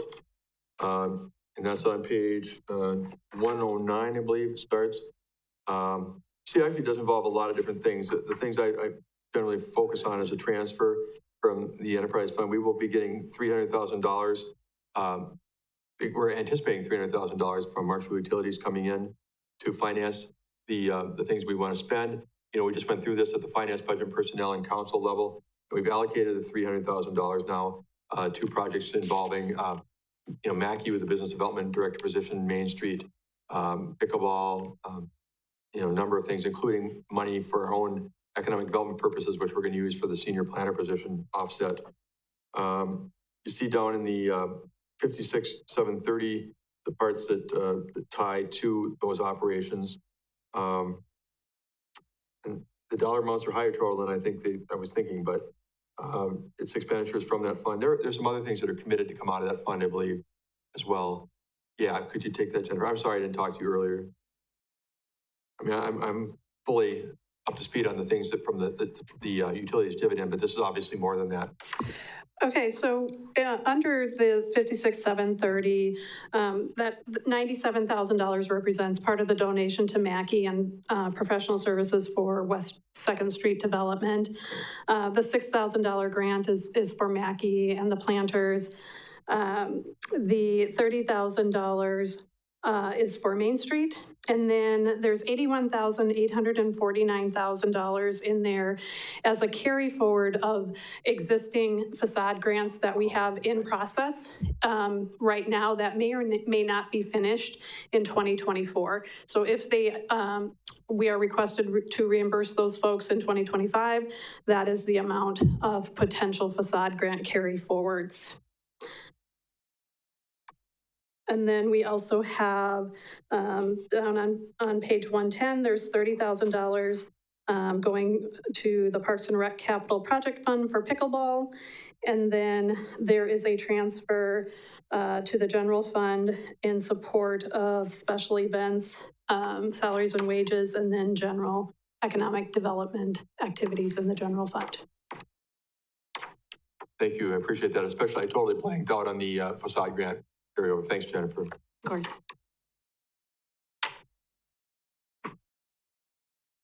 Public safety is a there's a lot of things in there regarding fire and police and park operations, and it's kind of a scattering. It's a sort of a catch-all, if you will. Go ahead. Thank you. In Fund 206 for public safety, it's where we keep track of all of our smaller grants and donations that you see detailed out. We account for our participation in the Central Wisconsin Drug Task Force in here. The police department collects donations for their dog purchases. We also have just miscellaneous donations over time to the fire department. And what we have, what you see there is the maximum amount of donations, and then we just budget that. So if they fulfill the purpose of the donation, it's there. Right now, we have a placeholder in water main construction. That is our grant to replace lead service pipes. Marshfield Utilities is currently in process of its upcoming year grant application. They just haven't heard back what that will be. So that's a placeholder. And Steve noted that that would be one place that could change as we learn more information. Excellent. Thank you very much.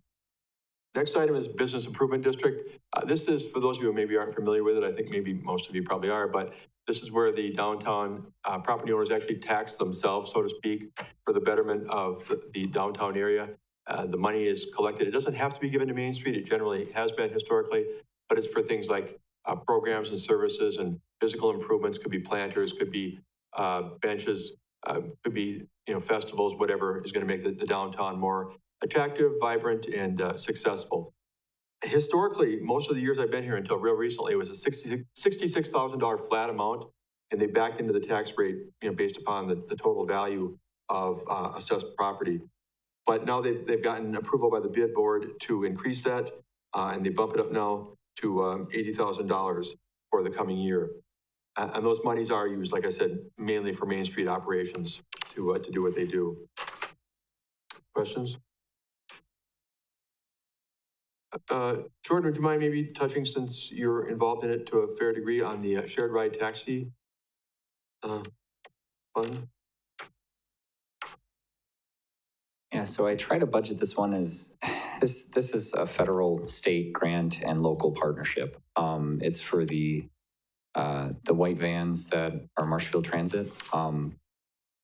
I don't need to probably elaborate on it too much, but we get a sizable chunk of funding, upwards of 60% of our funding for this coming from state and federal sources, or 50-ish. The other big chunk of funding comes from reduced passenger fares. It costs $5 for an adult fare. I don't think you can find an Uber for that. So what happens with this is we get that funding at lags. So oftentimes what you're going to see in the actuals is the expenses exceed the revenues that go through, because the revenues are coming in later, and therefore the prior year, which is a lower expense amount. So it tends to look kind of weird, but I'm trying my best to show the balance of how the actual grant should look if you were to stack it out over the actual grant year. The prices of this contract increased by a specified amount. We did the last RFP for it in 2023, which means we won't need to do another one until 2028. Thank you, everybody who was part of that. And so it's pretty much scheduled. We've talked last meeting, I think it was council, whereby we executed the next contract. And I mean, it's up to everyone's discretion. Really, the only thing that we can legitimately change on this is the amount of vehicles we apply for, and or potentially the fares, if you're willing to do that, to look at reducing our local share. Our local share is about 10 cents on the dollar, if you think about it. So maybe even less. Thank you very much. Thanks, Jordan. Next up is the communications budget, and that is something that's been internal for quite a while. It used to be done for many years as a privatized thing through a company providing cable. It's more than cable now. It's much more than cable TV. So anyway, we get the revenue from that comes from two sources. It used to always be 5% franchise fees from Charter Communications. Then state law changed a couple of years ago, and they only have to give us 4%, but the state agreed to provide a 1% offset. So we're still right around $250,000 a year. It goes a little bit up, a little bit down, but that's normally what we have to operate from, and about $200,000 from the state and about $50,000 from, $200,000 from Charter on the franchise fees, and roughly the other $50,000 or so from the state. And so the budget matches that. You see this year, again, a little bit under $200,000 is wages and benefits for the two employees. And then the other $55,000 is what you see on page 116, and that includes things like supplies and repair and maintenance of equipment, all those kind of things that don't total up to a whole lot ultimately. They're within the $250,000 range. Then we do have municipal court for both Spencer and Stratford. We started those, I think Stratford was after Spencer. Spencer was maybe 2016, Stratford in 2018, something like that. It's worked out really well for those folks. They don't need to go to farther away municipalities to have their citizens hear the ordinance violations and those types of things. You see in there the amount of money we're talking about is not great for either one of them. Looking at page 117 and 118, but in the neighborhood of $12,000 to $20,000, and we do pay them out some of the revenue due them back from those citations.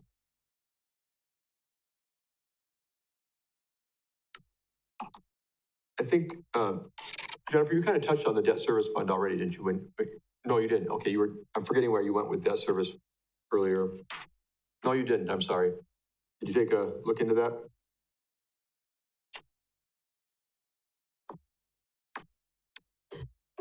Okay, so in debt service, this is where we make our payments for all of our general obligation debt. It is funded by the tax levy.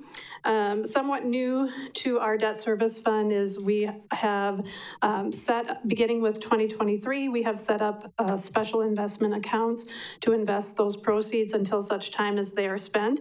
So we do have the opportunity to earn a little bit of interest while in the debt service fund.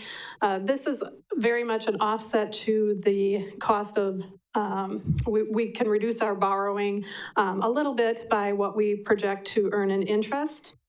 Going into 2025, we're looking at a large borrowing. So we are looking at fiscal charges, which are fees for our attorney, our Moody's rating, and our financial advisor, and that's somewhere in the neighborhood of about $145,000.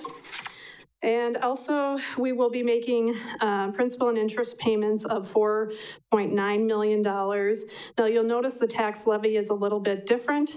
We do have premium on our bonds, which goes towards reducing our interest payments per a schedule that is provided by our financial advisor. So that is the difference between what we'll receive in the levy versus what we will pay out. Okay, thank you very much. The next category is a really broad and longer one, the 400 level capital project funds.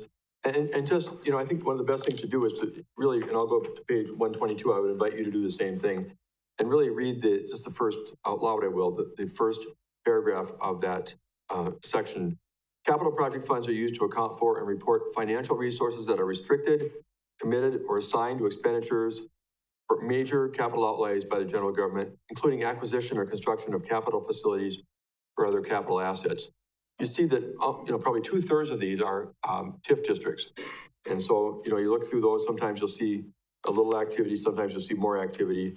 Just as an example, I would turn your direction to page 129.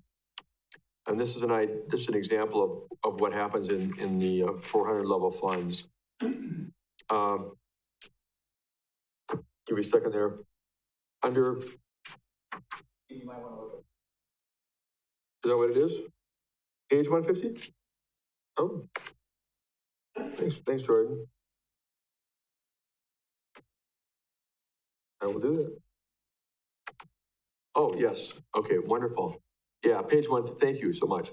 Page 150 has the 2025 capital improvement plan items. It's got all the different purposes and departments that they fall under, what's been added, what's been changed, what the dollar amounts are, and these monies are oftentimes stored in that account during the projects that are happening. They're put there. If you remember from the capital improvement plan, very few of our capital improvement plan items are 101 general fund. They're largely 400 level. Some of them are 600 level with EMS or wastewater, but you see all the things we plan to do that you approved back in the summer for, you know, airport water main and any number of things that go up on that list. And what the funding source is, very clearly broken down: ARPA, Clean Water Fund loan, you know, wastewater or EMS fees. And that's what the 400 level project funds are intended to keep track of.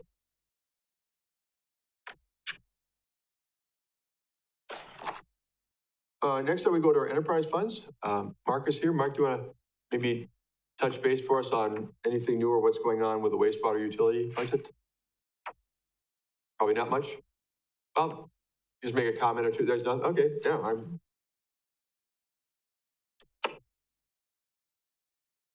Take care of myself. Nothing truly out of the ordinary is what you're telling me. And we went through this with Mark and Jennifer and Jordan. Joel might have been there too, and we didn't see anything that was particularly abnormal. And then the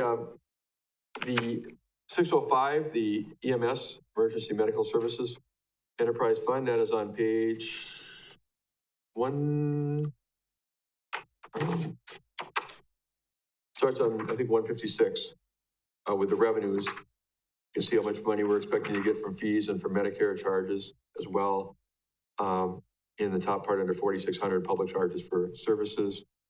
Intergovernmental charges. You know, we also get money. We've talked about this recently with the clinic contracts for our transport services.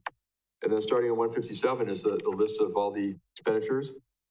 I don't know that we can go through pages of them, but certainly we'll ultimately take any questions you have on what they've spec'd out for spending this year.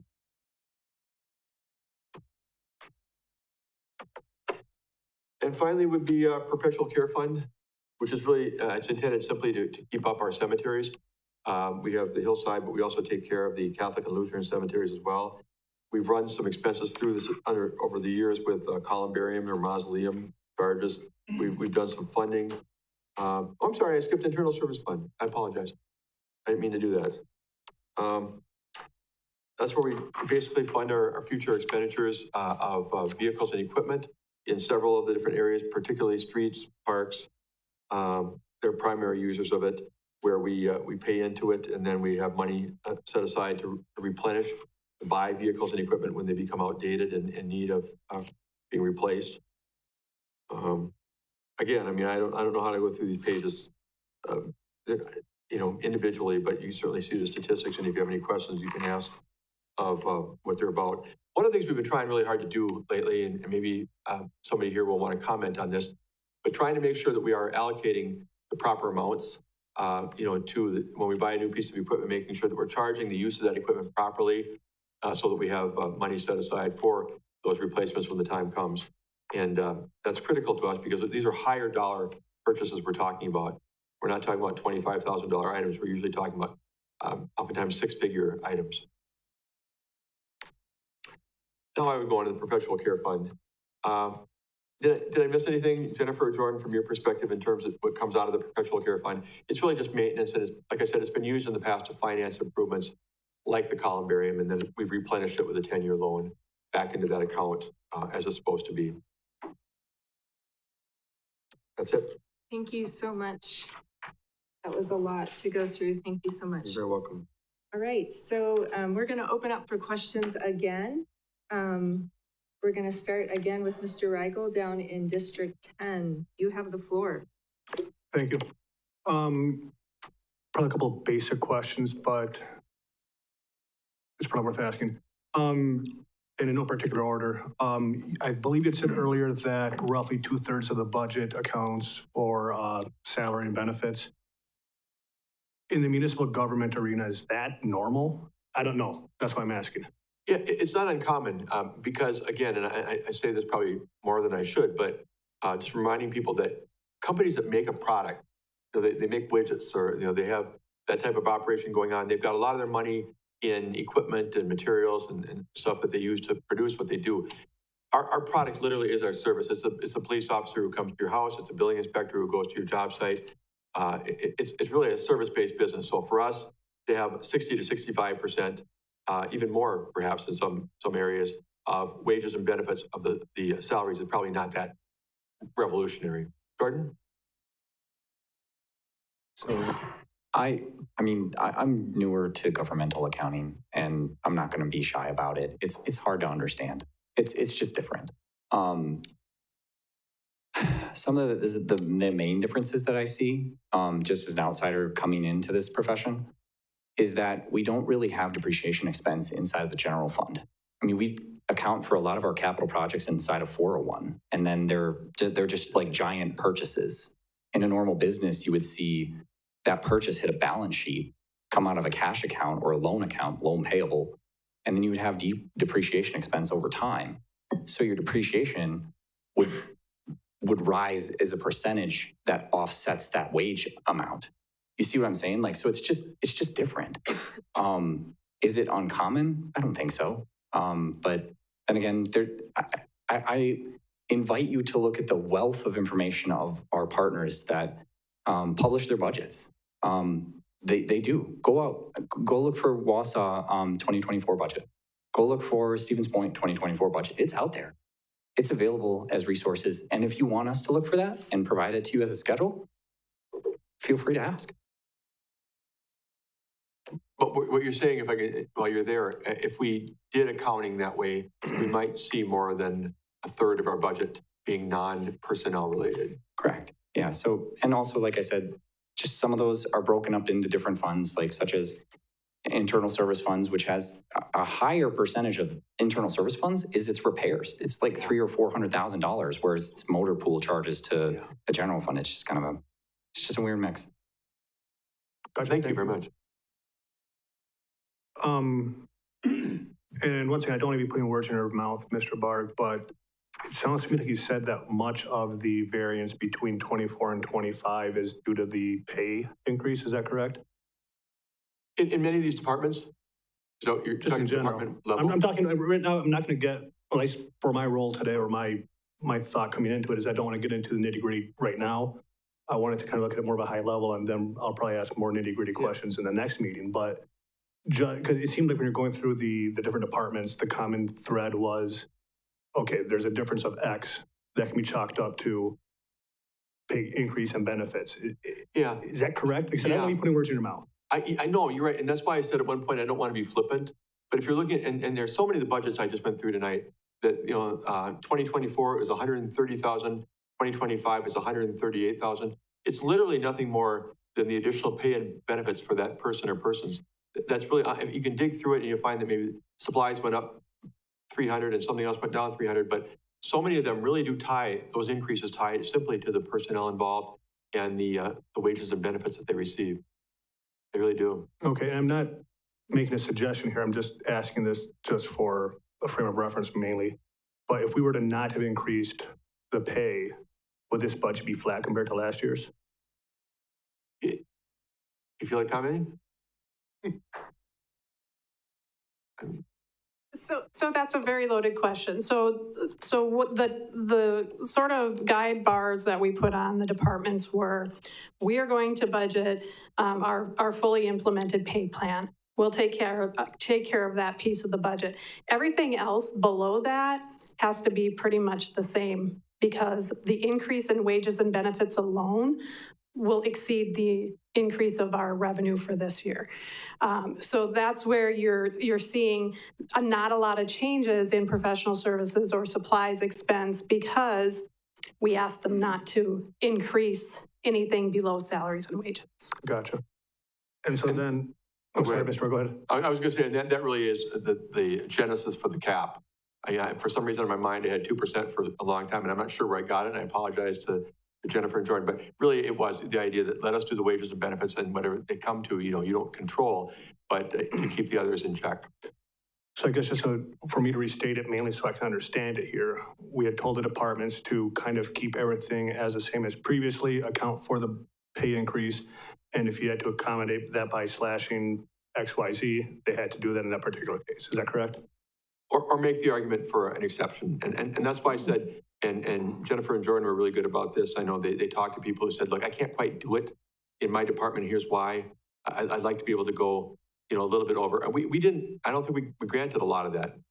But we listened to them and the rationale for whether or not they could go a little bit over that cap. Okay. And I'm asking this mainly for anyone who's watching. But what's the gross change on our expenses from last year to this year? In general fund? Sure. Yeah, if you take out the contingency piece, and again, the contingency part is kind of fabricated. We'll talk more about that as we go along, that amount we put in just to make sure we buffer up our expenses on the high end to keep qualifying for expenditure restraint program. But I think it actually went down by about $61,000 from 24,800,000 to 24,700,000 and some thousand. It's in one of the early pages of the book, I believe. Okay. But they dropped by 61,000, both revenue and expense in this particular budget. Right. So in that case, does it stand to reason that a reduction of 61,000 means that we cut services in at least 61,000? Well, there are service cuts in here. I mean, I think you just heard Jill a minute ago, and we don't like to see, reduced hours and reduced staffing and those kind of things. So, I mean, I think going back to what Mr. Stauber said earlier, when I show how much of this is public facing, a lot of it's public facing. I mean, very little on the list of cuts here doesn't affect the public in some way related to a service. Maybe some of it doesn't. I mean, you can talk about the website redesign, will they notice it or whatever, but most of it is going to be pretty visible. Right, right. And the reason I'm asking this isn't to be dismissive of all the hard work that's gone into this, far from it. It's mainly for someone who's watching us that's not sitting here with a binder full of numbers, that's kind of understanding what's going on. Now, I'm trying to break it down in very easy, topics, if you will. And part of me would like to just sit here and ask each department come up and say, okay, what service are you cutting this year? I don't know if that's a good use of our time tonight.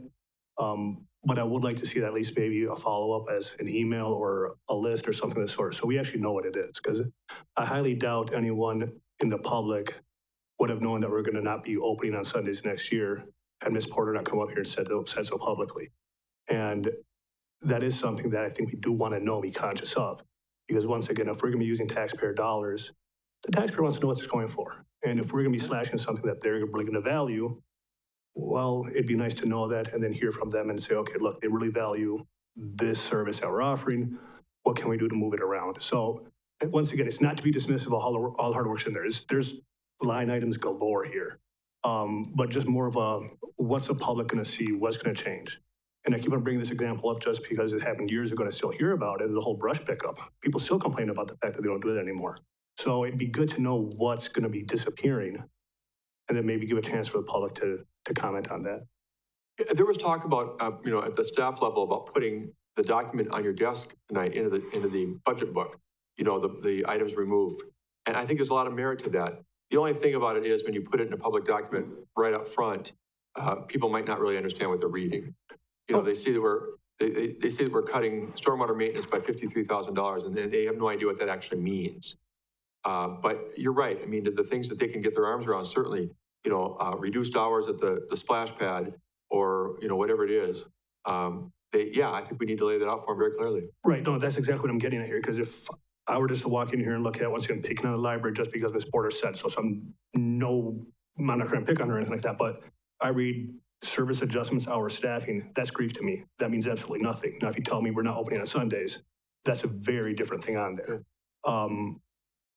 And the same thing, and I think Ms. Spiros brought it up, and I think Mr. Raleigh did too, the first on there, hold multiple positions vacant. Once again, in theory, yeah, that makes sense, but we don't know what that is and what's it going to translate into. Like you were saying earlier, Mr. Barr, the fact that we don't have positions filled means that there is going to be a lack of service in certain areas. Well, what does that actually translate into? And I will just say this as an aside. Most of you know that when I'm showing up, like with the Wizard of Oz up there, it's because I'm over in Virginia working. And I'll talk to people out there and I'll say, yeah, we got a zoo. Yeah, we got a library. They're amazed that Marshfield has all these services and stuff we can offer, like the zoo. They're like, how big's your city? I'm like, 18,000. Like, what? You have a zoo? I'm like, yeah, absolutely. Your library is open 7 days a week? Yeah, most of the year. I mean, it's stuff that they don't have that we can offer. And so the fact that we will eventually have to eliminate this kind of stinks. But once again, if the budget dictates it, dictates it. So that's the reason I'm saying that it'd be nice to know what actually this means, like in common speak. So I'll leave it at that before I belittle the point. No, I think you're nailing it. I don't think that list will be very hard to provide. I mean, if I look at the list, I can, being blunt about it, I think I can do it pretty quickly. It's hard to say, if we don't have a community development director, well, does that mean that I can't call City Hall and get help for, a project I'm working on? No, we've covered it other ways.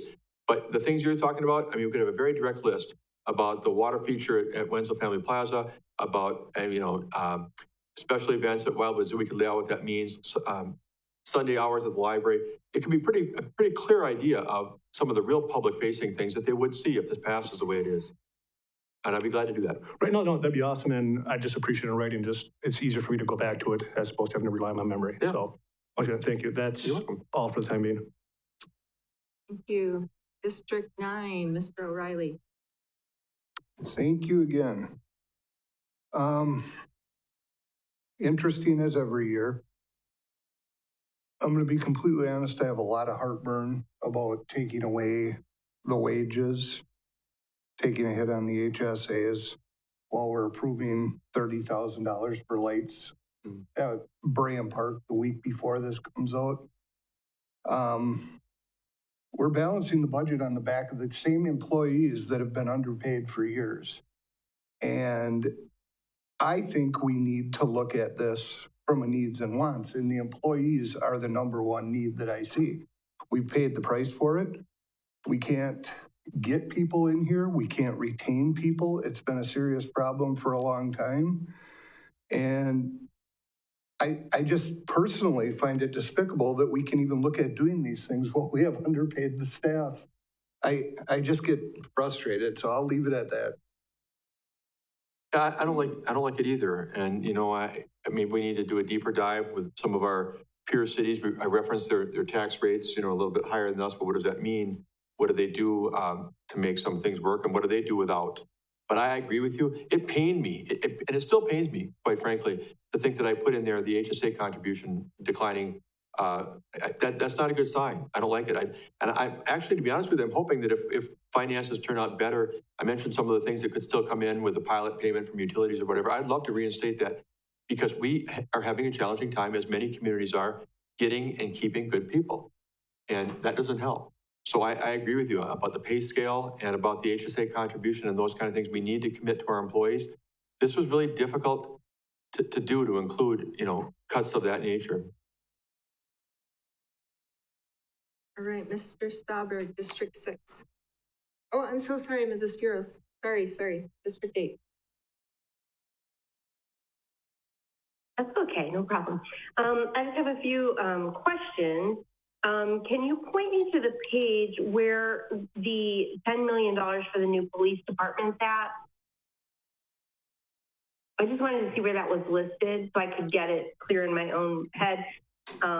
Yep. And while somebody's looking for that, I can go on to the next question because I'm sure it's going to take somebody a moment. I wanted to talk about also the cut in pay for the staff. So with each one you went through, you said, most of this change is related to wages and benefits. So when you kept saying that, I'm assuming you meant that they are still getting the one step, they'll get their step raise and 1% rather than the 2.5. I don't remember. Yeah. And then, of course, there's some figuration in, although our health insurance premium didn't go up, but I'm sure there's some figure for benefits in there too. But I agree with Mike. This is the most disappointing part of this entire budget is seeing, we knew for the entire year that we were going to have a budget problem. And I think when we paid to have the study done and they came back with how much we were behind, we knew that was pie in the sky. We knew we weren't going to get there. We tried to make a compromise. We tried to put forth a good effort to not fall further and further and further behind. This is going to make us, we're giving them a small bump, but we're not even going to give them, enough to cover. I think we're going to be more behind next year. I don't even know how to word that. But so I'm really, really, really disappointed in that. I also agree with Alderperson District 10 in the fact that we don't really understand the list given to us of the cuts when it says, this or that, like the library thing. We wouldn't have known, like you said, unless Jill got up there to say what the actual cut was. We weren't going to know that either by what we were presented. And I don't like that. I want a detailed list of the cuts at this point. I mean, I need to know what they exactly mean. Pickle pond ice skating warming house is $2,181. What does that mean? Does it mean we're not going to open it? We're not going to heat it? I mean, we don't know what that means. So, and I'm not going to belabor that. I'm going to just ask that that's a little bit detailed via email prior to the next meeting, because absolutely. I think that we look at something better for our employees. And then the other thing I wanted to bring up was our ownership in the UW campus. As we all know, we're like one of 2 branches, maybe 3 branches in the state of Wisconsin, where the municipality and the county own the buildings. The UW has a lot of campuses, and I think, how many? Is there 2 that own the buildings? I think it's us and Baraboo. Maybe 3. Yeah, so it's not very much. I think it's a really strange thing, and I would like to talk about how we get out of that ownership of that property, or if it's worth getting out of it, how much, how would that work, so that we're not involved in continuing to pay for the maintenance of the building and the HVAC and the theater and the tennis courts and whatever else comes up every single year. So I want to have a serious conversation about that expense and how we get out of that. And the reason I'm bringing that up now, I don't want to beat around the bush. We all see what their enrollment numbers were. We had a fabulous presentation given to us a couple months ago where they made it look really good. And then the next day, an alderperson shared an article that didn't make it seem very good. Didn't make the news look very good for the campus here in Marshfield. So I would like a little bit more detail about that. But if we can get back on what page that is for the police department, what page that's listed on, I'm sure it's on several pages. I'd like to know that. That can be sent to me by email so I can go back and look through how it's listed on our budget. and then a detailed explanation of the cuts. I want a discussion about the ownership in the university campus and what our options are for that. And I want to look at a way we can get a higher wage given back to the employees, which would make, us look at a different set of cuts. Great, really great questions. I think Jennifer is poised to respond to the one on the police station, and then I'll take the other two. Okay, so you will find the 2025 information on page 150. You'll need to look at, on our website, which I can send you the link after, our capital improvement plan for 2025 to 2029 will show you the next year of 2026. So I will send out that link as well. And as far as the other two, I think you make a great point, and I think others here have made a great point as well. I mean, when you're putting in an 8-word description of something, you don't really describe it very well. You have phrases like I have here, which is service and whatever hours and staffing adjustments. What does that mean to you? So I'll definitely break that down way more clearly for you, and I'll get that out to you soon. As far as the UW, yeah, I mean, this goes back to 1971, and we're one of two cities, I think, with Baraboo, where we're involved in the ownership of the property of a UW campus. I'm not sure how that all started. Right now, basically, we're a landlord. So as long as the buildings are being used, I mean, I think it's imperative that we help keep them up. But where this goes in the long run, I think is a good question. And I think it's one that we can certainly talk about. Well, do you know the answer that if they were to discontinue services at that campus, what would we be doing with that campus? Who's responsible for it then? Well, the city and the county combined, because we share right now some operating costs, and we certainly share the capital improvement costs that we do every year, along with Wood County. I assume we'd be sitting in a room with Wood County and talking about where this goes and what desire is there to use the property in what way, and who's going to be responsible for what. I mean, who's going to end up with the property in their hands? What's the purpose for it? And I hope that they're going to continue to do better. I've talked to Tony Andrews. He sees some good signs, but certainly I think we want to keep the dialogue open with Wood County officials in case that day would ever come. Rebecca, can we have that? Can we have the UW discussion? Can we put that on when we're going to do the strategic plan? I think it might be too much to put on the budget for next week. But yeah, that's fine. I just think that we need to have this discussion sooner than later. I don't want to be in 3 months stuck with the university campus and university in it. And that's I think that conversation has to come up very quickly, and we need to make a plan for that in case that happens. And I don't have any insider information. I'm not trying to insinuate that, but I would like to know what our backup plan is for that, considering the amount of campuses they've closed and the problem with enrollment at that building. And then I think that might have been it. There was one more thing that I kind of slipped my mind, but I will just follow up with the biggest, most important thing to me is to find a way to give the employees a little bit more of a raise. Otherwise, I don't feel like we should pay for any more wage studies, because the one we just paid for this last time is of no use to us if we're not going to follow it, which is what it seems like the plan is. So I would like to look into that, and I would really implore this council to start paying attention to when you are saying yes to every single ask that comes before you for money. I just want to echo really quickly your comment and the one that was made by the vice chair here, and Natasha, with respect to looking at the UW situation, in the broader sense. And again, I want everybody hearing this and viewing this video to know that, we're working with them. We have good hopes for what goes on there, and they're doing all the things that they need to do to try and succeed.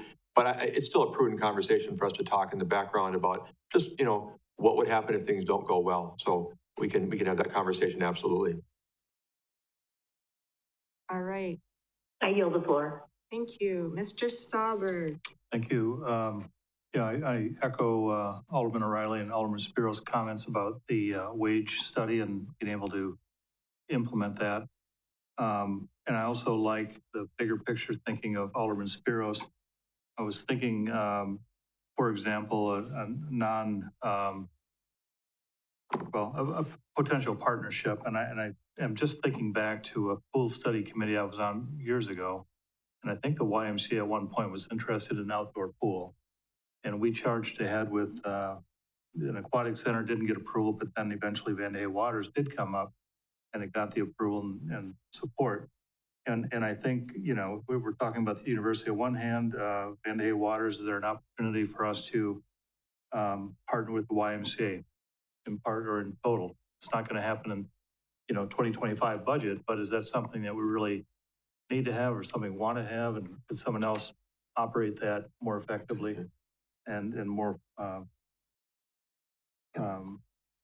more often? And same thing with Wenzel Plaza Splash Pad. It's a nice facility, and if we're thinking about cutting, you know, use of that facility, is there some other organization that might say, I'll take that and, you know, have it on the city books any longer? One question I had was on shared ride. We heard that the cost for the taxi ride is only $5, and my question is, are we in a position to leverage that rate at all? Or are we restricted to $5 for additional revenue? And I looked in the budget, I don't specifically see, I see taxi fares, but it's a negative $500,000. And I'm not quite- Yeah, the taxi fares are revenue. So those are dollars that come in. To speak to your question more pointedly, to leverage it, we're already one of the higher rates amongst the differing tier 3 structures. And there becomes like a tipping point where if you raise it too far, then you get less state aid, and that state aid and federal aid goes to other municipalities. So we're kind of trying to like balance and get the most amount out of the state and federal program that we can, while also keeping rates low for our residents. It's a great question. I wondered it myself. So you're on the right track with asking these questions, also with revenue opportunities. So I agree with that. The real concern in recent years, and maybe it's finally stopping, the bleeding is slowing down, but is that the percentage of money that comes from the federal and state grants has been declining. I remember when I first came, this goes back a ways, but when I first was working in Ripon a couple decades ago, I mean, the federal and state grants were paying for just under 2/3 of the cost of the service. That's not true anymore. It's closer to, I don't know, 55 or some other number. So that's made it harder for these to make it without a local share, without the city being part of it. Thank you. No other questions. All right, Mr. Marshall. You mentioned something about the hotel room tax. Be the agreement between us and Visit Marshfield. You said something about state. Is that a state requirement, or is that? The state requires that that 70% of the money be used for tourism purposes, and generally it's by having a tourism entity, you know, charged with doing, receiving the money and then expending it to make sure it's to bring people to our lodging facilities and those types of things. There are alternatives that you could use. You could actually have a commission set up. We talked about this at council level a couple of years ago that would make decisions on where to give the money, but it would still always have to be used for legitimate tourism purposes. You know, we can certainly look at that if that's something you want to do. Well, it's just, Stevens Point has such a commission, but we haven't really seriously looked at. We're looking at re-upping with Visit Marshfield otherwise, you know, in 2025. So if we're going to talk about other ideas, we should now. I'm not trying to rally that conversation right now, but otherwise it's normally 70% to your Convention and Visitors Bureau and 30% for municipal purposes that foster tourism. and typically the Visit Marshfield would make presentations to the Economic Development Board to let them know how, this is my 4th year on the council, and not knowing where their 70% goes. No, and I see Mike's got his hand up, but before you recognize him, if it's okay, they generally don't make presentations because they're not looking for dollars in the same way that Mackey or Main Street is looking for money out of our Economic Development Fund. They have a contract with us that's for 5 years, I think it is, or something like that, where they just get 70% of the revenue that they need to use for tourism. And it's not an annual or semi-annual discussion. Matt comes here periodically and gives us updates, but it doesn't work the way the others. Okay. And I will reiterate, like Mr. O'Reilly, Mrs. Spiros, Mr. Stauber stated, I do not like cutting the employees' wages there or the HSA. I think that we should either look and find out some other places to do that. Other than that, I am okay. Thank you. Mr. Fire. I agree with a couple things. I mean, I think transparency is a great thing. And you look at this list, I'm telling you what's going to happen. When you start laying out exactly what's going to happen in detail, you've just opened Pandora's box. The citizens are going to be just wild. You aren't going to change them. But sometimes you have to take it, grab it by the horn and eliminate something because it needs to be done. As soon as you bring out to the citizens that you're going to do this, they are just not going to be happy because you're going to be in one of their favorite spots. And it's a lot of people in the city of Marshfield. Same thing with the room tax, 70%. Doesn't matter who manages it, it's got to be spent for, for endorsing for different things. You can't take that, any of that 70% and apply it to this budget. It won't work. Because what they do does not apply to this budget at all. He's going to come in with a good report shortly. He's got a report coming. Matt does. But what we do to the 70%, what we do for the city of Marshfield, make Marshfield better, is unbelievable what we do with our money and what we do with the 70%. But you can't expect, we get 30, and if you take over as the commissioner, that you can get that money to balance this budget. That doesn't work. You can't do that. It can't be used to balance the budget. It may look good. We've tried, it's not possible. It's not that, it's just the way the state sets it up. It's sort of a separate but related issue is what it is. Right. But I worry about, and I worry about when you say you're going to talk about the swim lessons, you talk about the fountain hours, you're going to talk about the library hours, you're going to talk about the pickleball. What about why you're going to cut this and that? When you open that door, you have to be ready for the consequences you're going to get. And you taking them out now and let them find out later is a lot easier than telling them up front, because it's not going to be pretty. The citizens is going to say, okay, why can't we have it? And then you have to tell them why you're cutting the 5,000 and 5,000. A couple of years ago, last year we took out Upper Mansion, we took out the park music. We took $20,000 we cut, and all I hear these people is why. They're still getting it, but they have to go out and have to beg, borrow, and steal to make a program that belongs to the city. So you have to be careful how you handle this budget. Especially the little things, the $5,000 things and the $3,000 things. That means a lot more than one of these $60,000 things to the citizen. And they still pay the same tax. It's my part. That's my opinion on what you can do and what you can't. Thank you. Oh, sure. Yeah, no matter where this goes, I really appreciate the supportive comments with respect to our staff. I mean, it really pains me to sit in my office, and look at the numbers and consult with finance and come to the conclusion that we have to, trim back things, whether it's HSA or trim back the pay increase. That is not where I want to be. That's not who I am.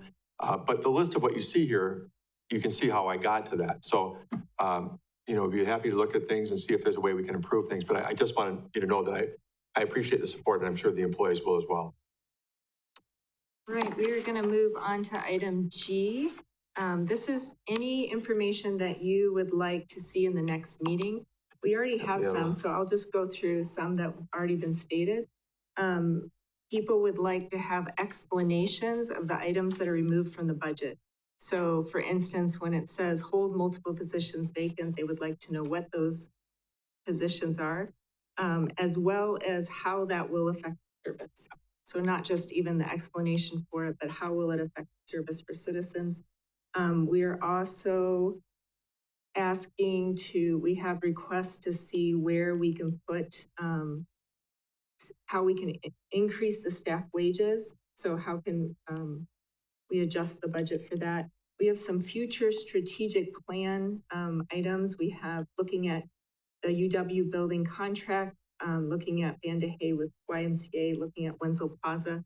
I'm not sure with whom, but so those are some of the requests that have already been stated while people were talking. But now is the time I will open the floor for anyone who has anything else that they would like staff to bring back to this meeting, this is your time to ask them. Remember, they only get a week to do this. So it needs to be something reasonable within their ability. And I see Rebecca. Oh, yep. Rebecca.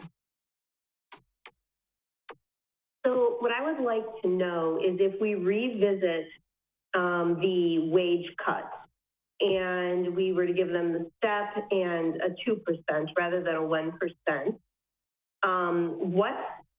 how much would we need to find from the budget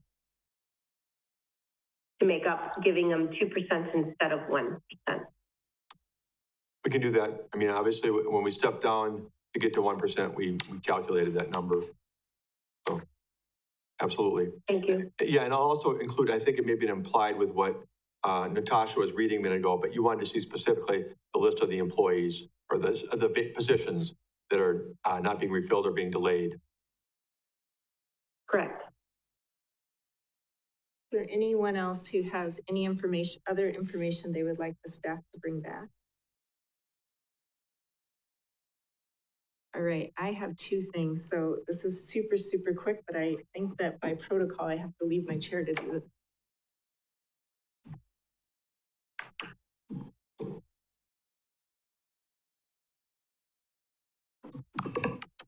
All right. I too agree that the staff wages, that's harmful. It's harmful for our future as an organization. What I would like to know is if we did implement the street lighting fee onto the tax bill, which would give us $260,000 into this budget, if that was to be put towards staff wages, how much of a dent would that make? So that's information that I would like for next time. Also, when we have the email that is explaining what cuts we've made, as well as how that's going to prevent services, I would like department heads to write a little paragraph about that. Like, I would like to hear from Tim what that means when he doesn't have a staff member, that we're leaving a vacant position. And we need to know, I want to hear just a paragraph of how that affects snow removal, how that affects our street repair. We've heard from Jill, thank you so much for having that, but I want to hear from other people. When I see that there's storm maintenance, I want to hear from Mr. Churchy, what does that mean? If that's under you, that might be under Tim too. But, you know, I just want to have a little paragraph of what does that actually mean from you as a department head, and how you're working through that, and how you think you're going to be able to manage that cut next year.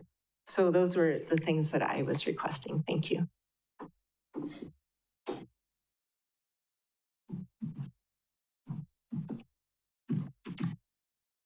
All right. Are there any further requests? Okay, so we're moving on to item H. This is the next dates and times for the upcoming budget meeting. So next Monday, 5 o'clock. And then the Monday after that will be 6 o'clock. And if we don't pass it, then Wednesday, the 30th. I will just say that next week, we're going to get presentations. We're going to have our work. We really need to work through what we're hoping for, because ideally, it would be great if Monday, October 28th is the day that we pass this. So next week, come in just thinking we really need to wrestle with some of these issues if possible. All right, if there are no further items, then we are going to adjourn. Oh, we need to vote. What are we voting on? To adjourn, we need a motion. Oh, we need a motion to adjourn. I need a motion to adjourn. We have a motion by Mr. Marshall and a second by Mr. Rigel. Okay. Now you have to vote all those in favor. All right, you can vote. Everyone is voting. Mrs. Spiros? Yes.